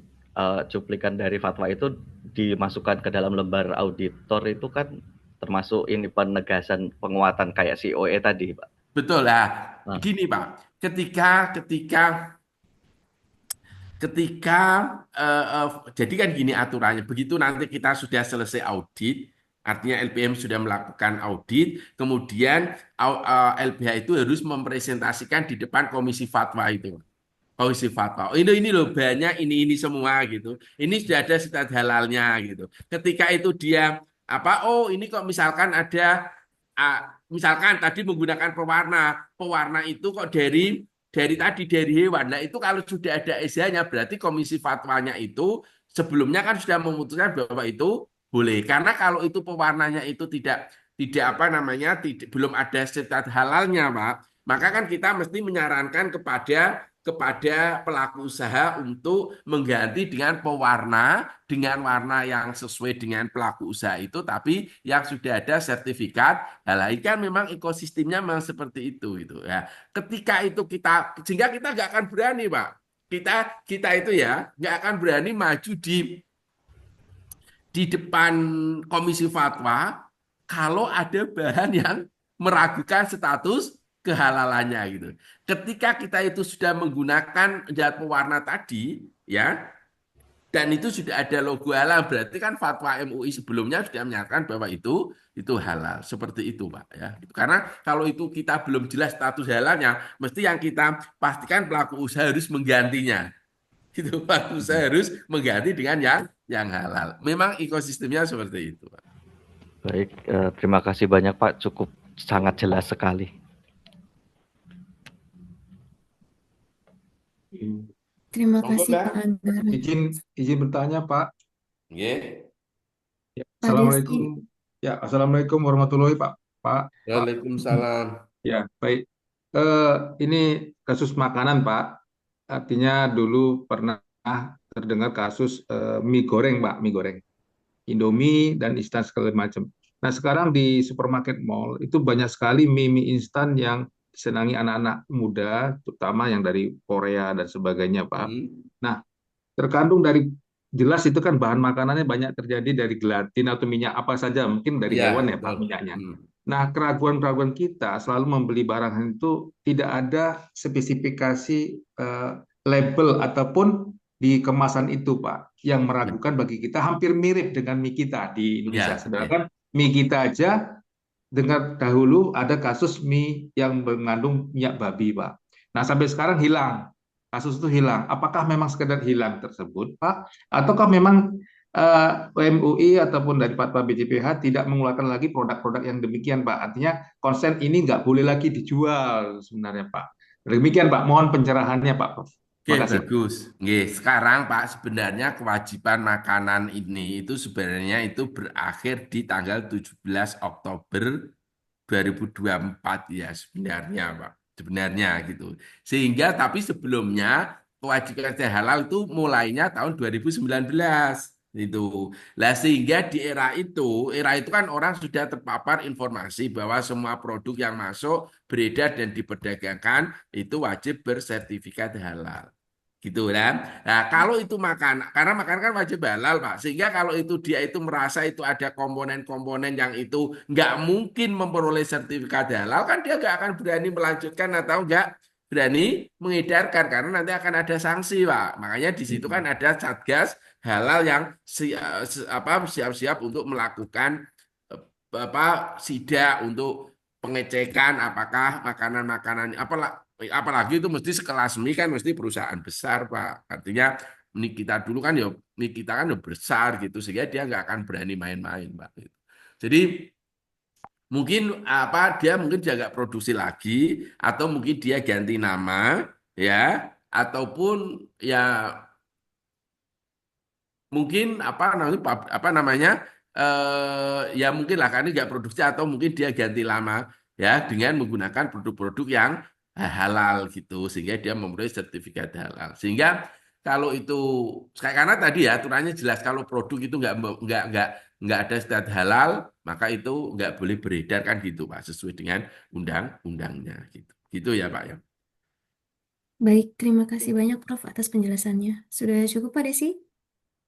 Ya, Baik, terima kasih, Mbak. Terima kasih. Selanjutnya Bapak Ari Ranur, mohon maaf Pak kalau tersalah satu. Bapak Ibu mohon izin jika ingin bertanya silahkan raise hand terlebih dahulu ya sesuai dengan urutan. Terima kasih. Silahkan Pak Ari Ranur dari BIC Halal Korea. Baik, terima kasih. Sebelumnya suara saya terdengar nggak ya? Terdengar Pak. Halo, dengar ya. Izin tanya, Prof. Mungkin akan ada beberapa pertanyaan. Yang pertama terkait ketertelusuran. Jadi dalam konteks produk vaksin misalkan, seperti kita tahu bahwa produk vaksin itu kan tidak langsung ada di pabrik produksi, tapi sebelumnya dikembangkan di bagian R&D. Kemudian ada pilot scale lalu masuk ke bagian produksi. Nah, seperti kita tahu bahwa di R&D itu kan banyak menggunakan vaksin itu masuk salah satu produk rekombinan. Otomatis akan banyak enzim-enzim yang digunakan seperti enzim deteksi itu kebanyakan adalah turunan dari babi. Ya. Nah, maka pertanyaannya adalah sejauh mana ketertelusuran ini auditor halal harus lakukan gitu. Apakah sampai ke R&D atau hanya di bagian produksi saja? Itu mungkin pertanyaan pertama, Pak. Oke, bagus, Pak. kita pernah belajar, kita dulu Pak ketika COVID, ya ketika COVID, kemudian kan pada waktu itu ada vaksin yang pertama kali pada waktu itu kan Cina ya Pak. Sehingga pada waktu itu orang-orang dari lembaga LP POM pada waktu itu saya tahu betul mengikuti itu, dia sampai di karantina, dia melakukan sampai pengecekan di lokasi apa namanya di produksi vaksinnya itu untuk memastikan bahwa semua bahan yang digunakan itu apa memang betul-betul tadi bahannya halal, prosesnya juga halal, tidak ada terkontaminasi atau tidak pernah bersentuhan dengan komponen yang itu diambil dari hewan non halal. Ya, itu dia toh itu nanti kan tetap Pak, tetap kalau kita nanti itu yang mau disertifikat produknya itu adalah produk vaksin, kan tetap kita sebagai auditor kan kita harus tetap apa namanya melakukan audit di apa Pak di lokasi kan gitu loh, sehingga kita harus tetap masuk di sana gitu. Gitu. Kalaupun ke luar negeri itu harus ada kebijakannya, kebijakan MRE Pak namanya Mutual Recognition Agreement. Kan misalnya gini, misalkan itu di Korea. Kan kalau itu harus mendatangkan auditor dari Indonesia, kan mungkin terlalu mahal biayanya kan gitu. Maka Korea harus mempunyai LPH yang mana LPH di Korea ini mempunyai MRE, Mutual Recognition Agreement dengan BPJPH. Lah, MRE itu kan gini, Mutual Recognition Agreement itu kan perjanjian saling menguntungkan dan saling mengakui. Artinya apa? Kalau suatu produk itu sudah diuji oleh lembaga halal yang itu mempunyai MRE dengan BPJPH, maka ketika itu masuk di Indonesia, maka BPJPH nggak perlu melakukan sertifikat ulang. Demikian juga kalau produk vaksin itu dia itu diproduksi oleh Indonesia dan masuk di Korea, ya kemudian lembaga sertifikat halal Korea itu sudah punya MRE dengan Indonesia, maka Korea tidak harus memeriksanya gitu. Sekarang seperti itu. Cuma MRE ini kan Pak, tidak semua negara karena apa? Karena ini perbedaan mazhab. Ya, saya kasih contoh, misalkan masalah vaksin. Ya. Vaksin itu debatnya kan gini. Ketika kita itu membuat vaksin, seringkali kita itu melibatkan ketika itu pakai enzim tripsin misalkan. Lah tripsin ini bisa dari babi. Lah, ketika tripsin ini kan katalis, enzim itu kan katalis. Di produk akhir tidak akan secara ilmiah, cara apapun tidak akan ada unsur tripsinnya karena dia hanya mempunyai kata. Nah, di sini debatnya Pak. Bagi orang yang membolehkan, lembaga sertifikasi yang membolehkan karena dia melihat produk akhir. Oh, produk akhir ini berarti dia itu tetap nggak ada unsur babi. Tapi bagi mereka yang tidak memperbolehkan, ini dia pendekatannya najis, Pak. Misalkan gini, minuman saya ini misalkan medianya itu seperti ini. Di sini kok di sini ada apa? Ada unsur enzim dari babi. Maka apapun yang ada di sini kan menjadi mutanajis namanya. Sesuatu yang kena najis. Lah, sesuatu yang kena najis itu akan menjadi suci kalau itu dibersihkan. Lah najisnya tripsin dari babi kan munggolabo, Pak. Maka ini harus dibersihkan medianya, dibersihkan 7 kali, salah satunya dengan debu. Ya nggak mungkin media kok dibersihkan dengan debu dengan air kan gitu kan nggak mungkin gitu loh ya. Orang ini dia akan berpendapat ya kalau gitu nggak boleh ya, gitu loh Pak, seperti itu. Tapi kalau untuk praktis kita sebagai halal auditor maka kita melihat ya. Pertama kalau itu adalah vaksin itu adalah dari luar negeri, maka kita lihat LPH atau lembaga pensertifikasi halal yang yang melakukan pemeriksaan itu apa, Pak? Apakah dia punya MRE dengan Indonesia atau tidak? Saya kasih kasus, Pak. Sangat boleh jadi yang dilatih tadi itu ini. Kasus yang tadi BPJPH tadi. Yang apa? Yang begini. Misalkan gini, Pak.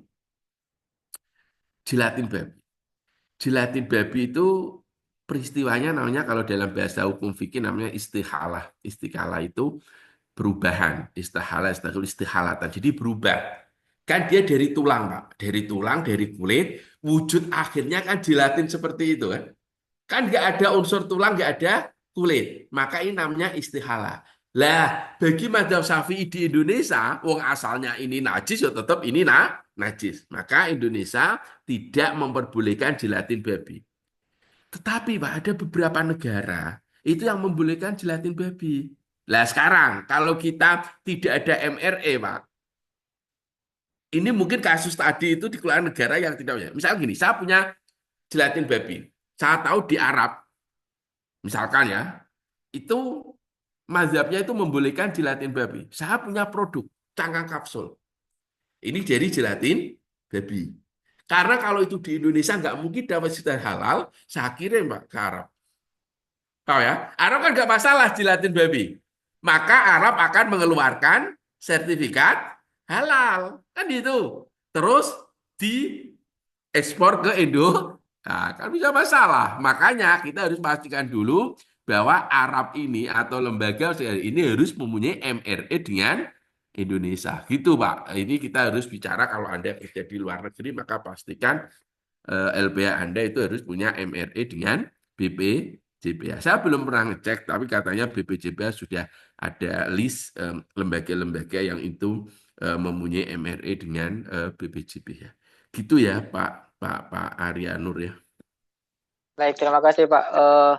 Ya Alhamdulillah LPH yang di sini juga udah punya MRE dengan BPJPH. Jadi lebih ke concernnya adalah sejauh mana nih, apakah sampai R&D-nya atau kita sebagai auditor ini cukup di bagian produksi saja gitu. Pakai mazhab yang mana nih?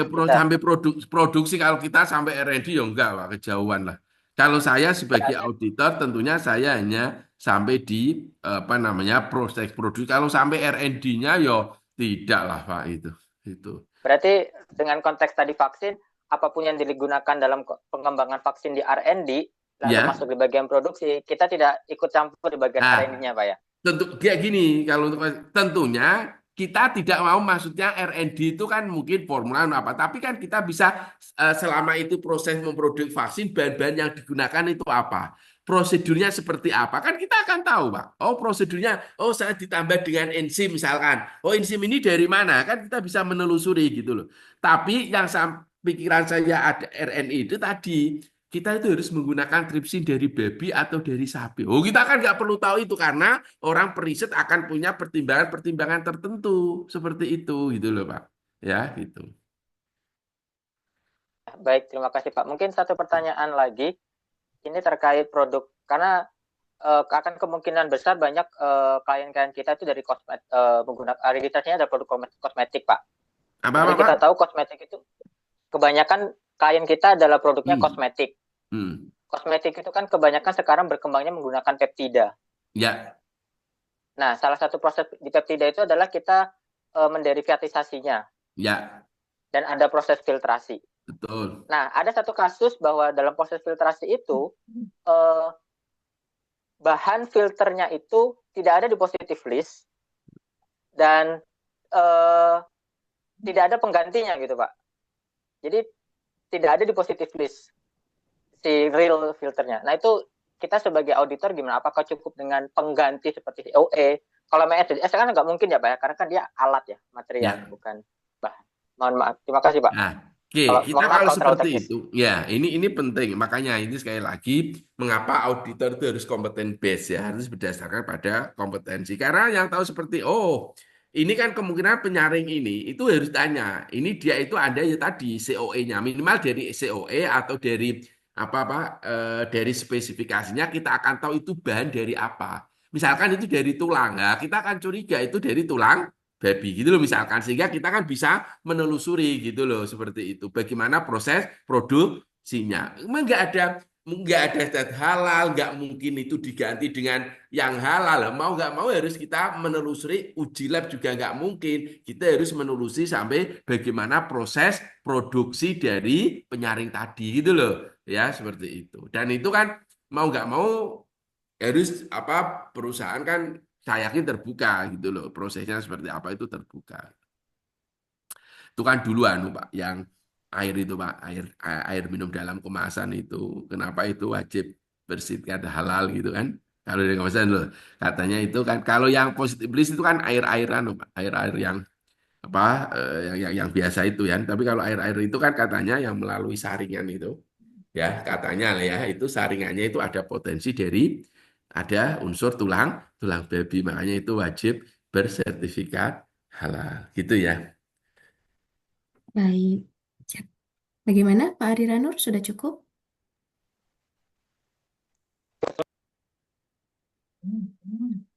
Baik, selanjutnya ada dari Bapak Algan, Prof. Dari sekiranya berkenan izin bertanya, Prof. Bolehkah saya meminta tips berupa bahan farmasi yang sangat sering digunakan dan instrumen analisis yang dapat digunakan untuk uji laboratorium? Terima kasih.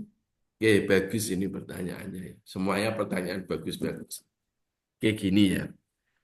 Mungkin kita batasi penggunaan bahan farmasi yang itu kaitannya dengan non halal ya, karena kalau bahan farmasi yang digunakan paling sering ya paracetamol, apalagi bapak-bapak pegawai kalau akhir bulan itu kan mungkin agak-agak pusing ya, tapi paracetamol itu kan positif lilis. Mungkin pertanyaannya dibatasi adalah terkait dengan bahan-bahan non halal yang mungkin sering banyak digunakan di sediaan farmasi. Tentunya tadi saya katakan tentunya itu adalah bahan-bahan yang berasal dari hewan. Misalkan kalau dalam sediaan farmasi itu kan mungkin dalam bentuk krim, bentuk lotion, atau dalam bentuk injeksi yang itu melibatkan lemak, melibatkan minyak. Nah, minyak itu ada potensinya kalau nggak dari hewan, yang dari tanaman. Nah, ini ketika itu dari hewan, nah itu potensinya harus kita uji. Kemudian produk-produk berbasis protein.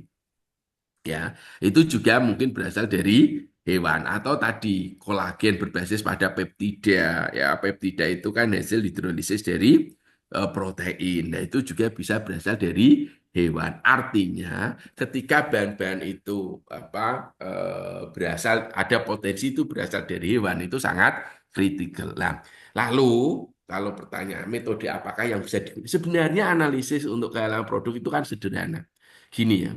Semua metode analisis yang bisa digunakan untuk analisis peptida, ya pasti bisa digunakan untuk melakukan analisis peptida yang berasal dari babi. Nah, terus sekarang saya balik. Ketika suatu metode analisis itu bisa digunakan untuk analisis lemak babi, maka metode ini juga bisa digunakan untuk analisis lemak yang lain gitu. Sehingga kalau Anda tanya ke saya metode apa yang umum digunakan, yang bisa digunakan ya metode-metode umum. Kalau kamu mau melakukan peptida babi, ya metode apapun yang bisa digunakan untuk analisis peptida. Kalau kamu mau melakukan analisis DNA babi, ya metode apapun yang bisa digunakan untuk melakukan analisis DNA dan seterusnya dan seterusnya.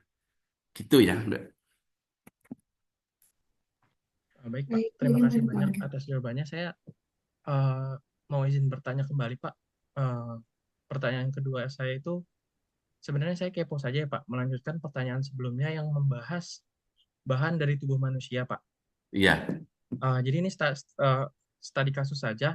Jika ada perusahaan ya, Pak, misalnya ada perusahaan yang menyediakan jasa cancer treatment atau cancer terapi dengan menggunakan metode kimia yang senyawa terkait itu akan aktif jika ada kadar ALP berlebih, yang mana kondisi ini kan merupakan kondisi yang sering ada di sel kanker ya, Pak.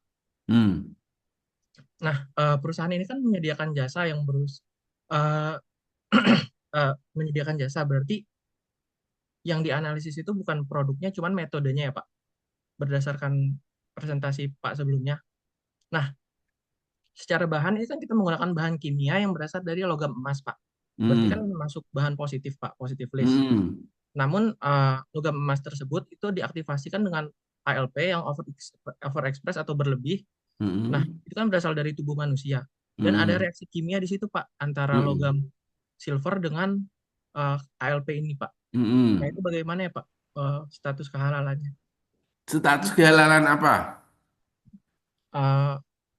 Menggunakan ALP dari tubuh manusia, namun tidak dikeluarkan dari tubuh, gitu, Pak. Jadi cuman bereaksi kimia di dalam tubuh, lalu nanti senyawa logam ini akan aktif dan kalau gitu nggak masalah, toh Masnya kan yang apa namanya yang dinilai kan bahannya emas tadi kan, itu loh. Jadi itu dia terapi dengan menggunakan apa bahan lah yang di situ ada unsur emasnya atau ada silvernya, peraknya, yang mana itu akan aktif kalau ekspresi ALT-nya itu berlebihan kan gitu kan? Iya, Pak. Ya kan nggak masalah itu loh. Saya tahu masa itu kan berarti kan Pak mengobatinya itu kan pakai perantara unsur yang ada dari tubuh manusia. Nggak masalah kalau seperti itu Baik, Pak. ya. Oke. Kalau itu Baik, insya terima Allah kasih saya banyak. berani nggak masalah karena itu kan sudah inherent sudah ada di dalam tubuh manusia.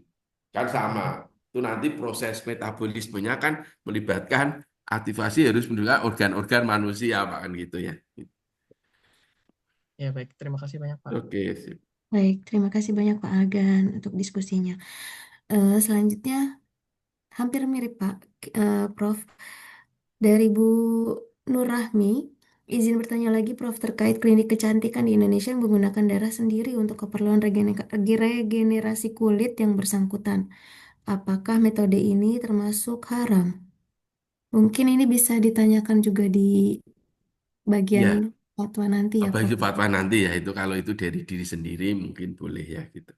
Oke, ya nanti Oh, tanya ditanyaan tapi apa tapi kalau itu sudah di luar kan itu mungkin najis ya. Tapi nggak arti nanti ditanyakan ke apa namanya ke yang ahli fikih ya gitu. Bahaya ini kalau saya cerita ini. Bahaya menghukumi sesuatu ini ya gitu. Gitu ya. Sedapat mungkin saya tanya ke bahannya ya jangan yang hukumnya ini. siap.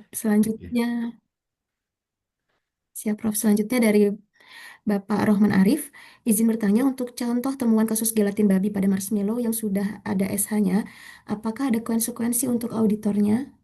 Oh, oke, bagus. Nggak ada, karena auditornya kan sudah benar kerjanya. Karena dia ketika mengaudit, itu kan gelatinnya, sumbernya kan sudah dapat SH, Mbak, gitu. Auditornya kan sudah benar gitu. Makanya pada waktu itu, karena prosedurnya yang aturannya ya memang seperti itu. Kalau itu sudah memperoleh halal, ya sudah. Lanjutkan gitu ceritanya, sehingga nggak ada konsekuensi. Makanya pada waktu itu kan dia tidak menyebutkan LPA mana, kemudian auditornya siapa kan enggak karena sudah benar secara prosedur itu. Problemnya kan tadi menggunakan gelatin, yang gelatin itu sudah ada zat halalnya, tetapi ketika itu diuji ternyata itu ada unsur babi. Jadi auditor sudah, oh saya benar, saya kan sudah memeriksa bahwa itu sudah ada sertifikat halalnya gitu. Jadi benar auditornya. Gitu ya, gitu. Kecuali Hmm, ketika itu mengaudit jelatinya itu apa nyata-nyata tidak ada sertifikat halalnya kok ada loloskan tidak minta diganti lah itu auditornya yang kena gitu ya. siap. Selanjutnya, Prof, dari Bapak Ahmad Syaihu Rifai. Salah satu uji yang dijadikan contoh lembar kerja kemarin adalah uji bakar, dengan hanya memastikan produk kritis apakah dari bahan kimia sintetis atau dari produk Hmm. hewani. Hmm. Sejauh ini, eh, sejauh mana uji ini digunakan atau harus uji lab atau sebagai auditor lebih baik langsung disarankan untuk replace, Prof? Oke.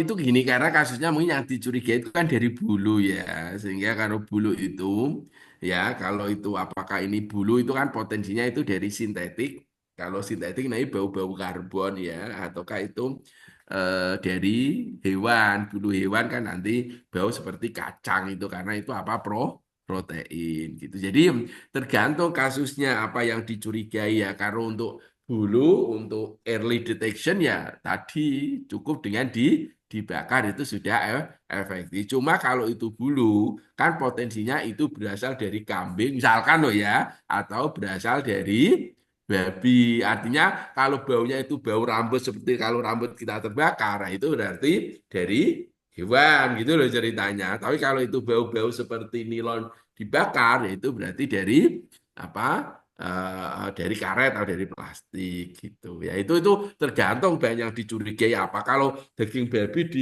di apa dibakar ya nanti seperti kambing mungkin ya beda gitu artinya perlu alat untuk itu gitu ya Mbak ya. Siap.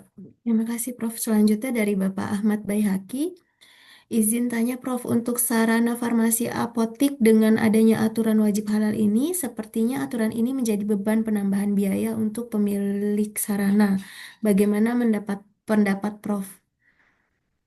Ya sebenarnya nanti itu cukup dipisahkan antara yang sudah ada tadi ya, kalau aturannya ya itu cukup dipisahkan ya. Jadi di apa disekat itu bahwa ini ada ruangannya sudah halal. Tapi dengan era sekarang semua produk yang wajib beredar dan masuk itu nanti halal kan nanti mau nggak mau itu kan semuanya nanti halal. Tapi untuk ini maka nanti memang harus ada pengaturan ya. Memang kita belum punya standar pengelolaan untuk bahan obat halal ya gitu yang apa namanya eh, sehingga ya cara cara terefektif ya tadi Mas seperti saya cerita di GLI tadi itu ada dua gerai yang satu ini sudah pasti halal yang satu ini tidak dijamin kehalalannya kan dia belum tentu non halal tapi biasanya tidak dijamin kehalalan mungkin kalau untuk di apotik ya tentunya tadi kan menurut saya itu harus disekat apakah dalam pada ter tersendiri gitu untuk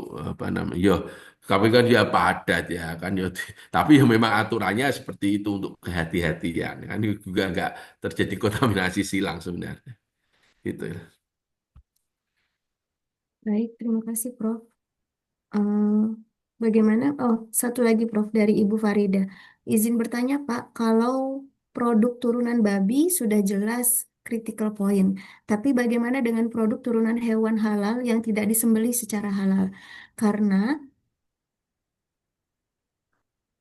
karena di sorry, karena bi- karena di biotek hampir semua proses kultur bakteri, enzim ataupun sel menggunakan serum sapi yang hampir Hmm. pasti tidak disembelih dengan Hmm. halal. Hmm. Nggak boleh karena gini karena kalau serum atau Anda ngambil apa serum ya itu dari oh maksudnya dia diambil dari darah ya itu ya ini Hmm. problematik. Maksudnya gini ya saya pastikan itu berarti sapinya masih hidup Mm-mm. kemudian diambil darahnya gitu ya Mbak atau gimana? Iya Atau betul, Prof. Hah? Oh, izin konfirmasi, Pak. Hmm, ya. Oh, biasanya kita kalau kultur tadi semacam enzim atau bakteri ataupun sel itu biasanya untuk medianya kita pakai serum sapinya. Tapi sebenarnya produk akhirnya tuh ya si selnya itu kan, bukan si serumnya itu. Jadi serumnya tuh cuma dipakai untuk jadi semacam gizinya mereka untuk tumbuh aja gitu, Pak. Ya untuk media pertumbuhan ya. Iya, ha. Nah, cuma serumnya itu kan diambil diisolasi dari darah atau Mbak betul nggak? Iya, biasanya dari ini sih, dari janin sapi yang belum lahir. Oh, Jadi ibunya dibunuh, baru terus sapi janinnya yang diambil. Hah. baru lahir Sebelum lahir, Pak. Kita sebelum butuh di lahir. dalam plasentanya biasanya. Hmm. Kalau gitu kok menurut saya anu ya nggak masalah ya. Tapi tadi ya istihalah karena toh nanti itu dia wujudnya kan itu nanti kan darah terus disentrifuge dan di sebagainya toh Mbak ya. Mm-mm. Nah, ya memang itu kan nggak mungkin juga kalau kita itu mengambil dari yang dia sudah mati disembelih gitu kan juga enggak gitu ya. Menurut saya kok nggak boleh ya karena di situ nanti ada terjadi proses istihalah. Serum itu memang betul-betul apa berbeda dengan darah. Tapi menurut saya ya itu kaitannya dengan hukum ya itu. Tapi menurut saya nggak boleh kalau itu ya. Itu. Mm. Itu berarti walaupun proses pengambilan darahnya itu menyebabkan kematian si hewannya itu, tetap nggak masalah ya, Pak? Oh, mengambil darah menyebabkan kematian?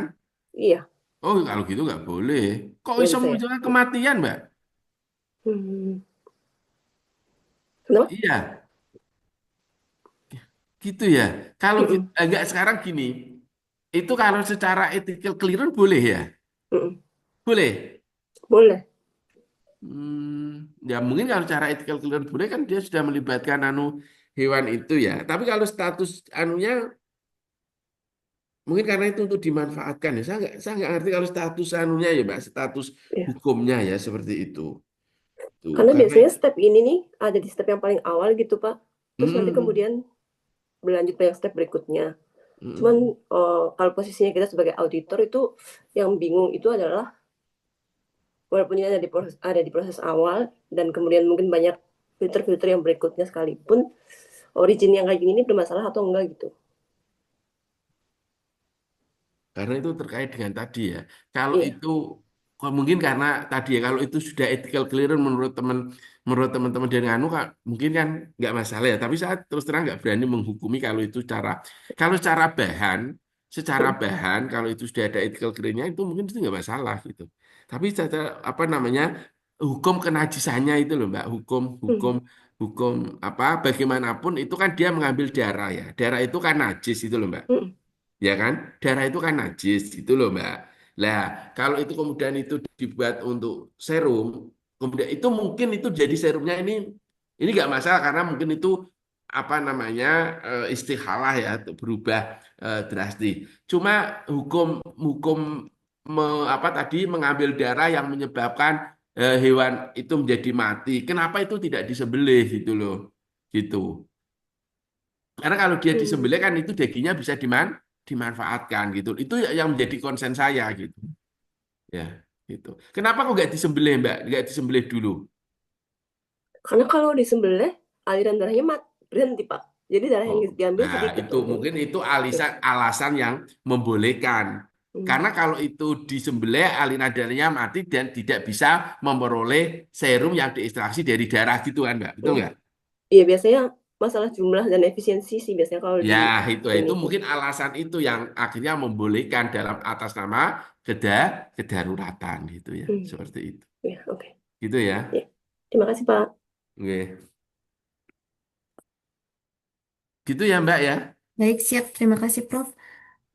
Untuk pertanyaan Pak Anggara terkait negara yang sudah diakui oleh Halal Indonesia dan juga masa ruang lingkup serta masa berlakunya ini bisa dicek di website bpjph.halal.go.id. Nanti Bapak Ibu bisa klik di data LHLN-nya. Di situ nanti akan keluar nama-nama lembaganya dan juga ada masa berlaku serta beberapa informasi terkait yang Bapak Ibu butuhkan.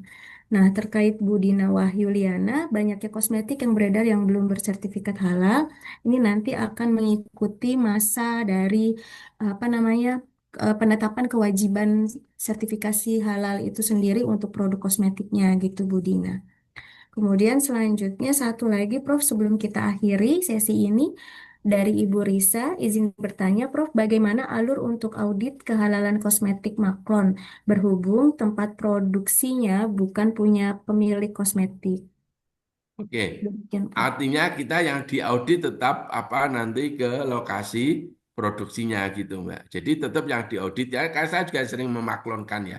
Jadi tetap yang diaudit adalah sarana produksi apa namanya sarana produksi yang memproduksi itu gitu. Tetap seperti itu. Karena kan kita nanti tetap periksa ke lokasinya gitu. Seperti itu. Makanya biasanya kalau kita maklonkan itu kita tinggal apa? Jadi sudah ada zat halalnya gitu. Tapi yang menjadikan kan itu perusahaan yang apa kita maklonkan itu yang mensertifikatkan halal gitu ya gitu. Jadi eh, yang mengusulkan tetap perusahaan yang memproduksi itu dan yang diaudit adalah sana. Gitu ya. Baik, bagaimana Bu Risa? Masih di mute. Sudah cukup, Bu?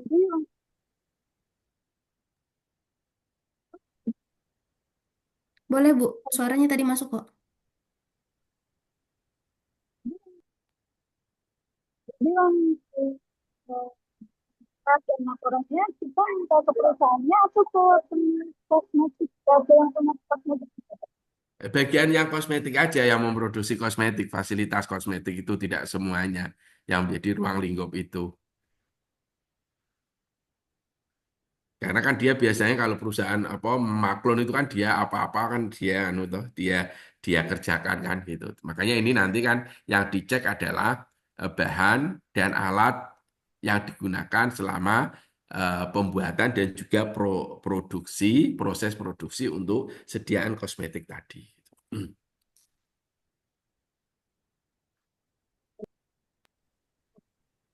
Maaf, Bu, suaranya tidak terdengar.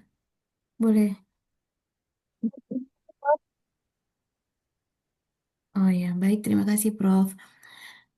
Baik, terima kasih Bapak dan Ibu karena kita sudah memasuki sesi akhir dari sesi diskusi kita kali ini di pengetahuan titik kritis terkait kosmetik dan juga farmasi. Mohon izin untuk menyediakan waktu pada Profesor Abdurrahman memberikan closing statement-nya. Silahkan, Prof. Oke. Terima kasih Bapak Ibu semuanya. Jadi apa namanya menjadi auditor ini kan pekerjaan yang mulia ya, karena kita bisa membantu terutama membantu Komisi Fatwa Ulama untuk memastikan bahwa bahan-bahan yang disertifikasikan itu memang betul-betul halal ya gitu. Dan ini kita sekaligus semuanya lah itu kita niatkan untuk membantu orang-orang Islam untuk mengkonsumsi atau menggunakan sesuatu yang halal, karena ini perintah agama ya dalam surat Al-Baqarah itu ya ayyuhan nasu kulu mimma fil ardi halalan thayyibah wala tattabi'u khutuwati syaiton, sehingga kalau dalam apa eh, dalam kegiatan kita sehari-hari, maka ketika kita mengaudit sekaligus kita niatkan untuk mengimplementasikan ayat 168 dari surat Al-Baqarah tadi gitu ya. Karena itu kan wajib ya, kulu itu fi'il amar, tapi amar perintah di sini itu lil wujub ya, sehingga sudah tepat kalau sertifikasi halal itu memang wajib. Gitu sekali kita niatkan untuk aktivitas kegiatan ibadah kita lah ya, untuk untuk mengimplementasikan ayat-ayat Al-Quran. Dan ini insya Allah pekerjaan yang mengasihkan ya. Jadi terutama kalau nanti Anda sudah rutinitas itu, kemudian kita melakukan audit itu, seringkali kita punya lebih fresh dan kita bisa berkenalan, kita bisa mempunyai insight-insight dari para pelaku usaha itu atau para industriawan itu. Saya pikir itu ya, Mbak. Ya, Prof. Terima kasih banyak, Profesor, untuk waktu dan juga ilmu pengetahuannya serta kesempatannya. Mohon maaf jika ada kesalahan maupun kekurangan pada saat memoderatori sesi kali ini. Untuk Prof. Abdurrahman, dipersilakan untuk mengikuti kegiatan selanjutnya. Terima kasih ya Mbak Salif ya, semuanya saja.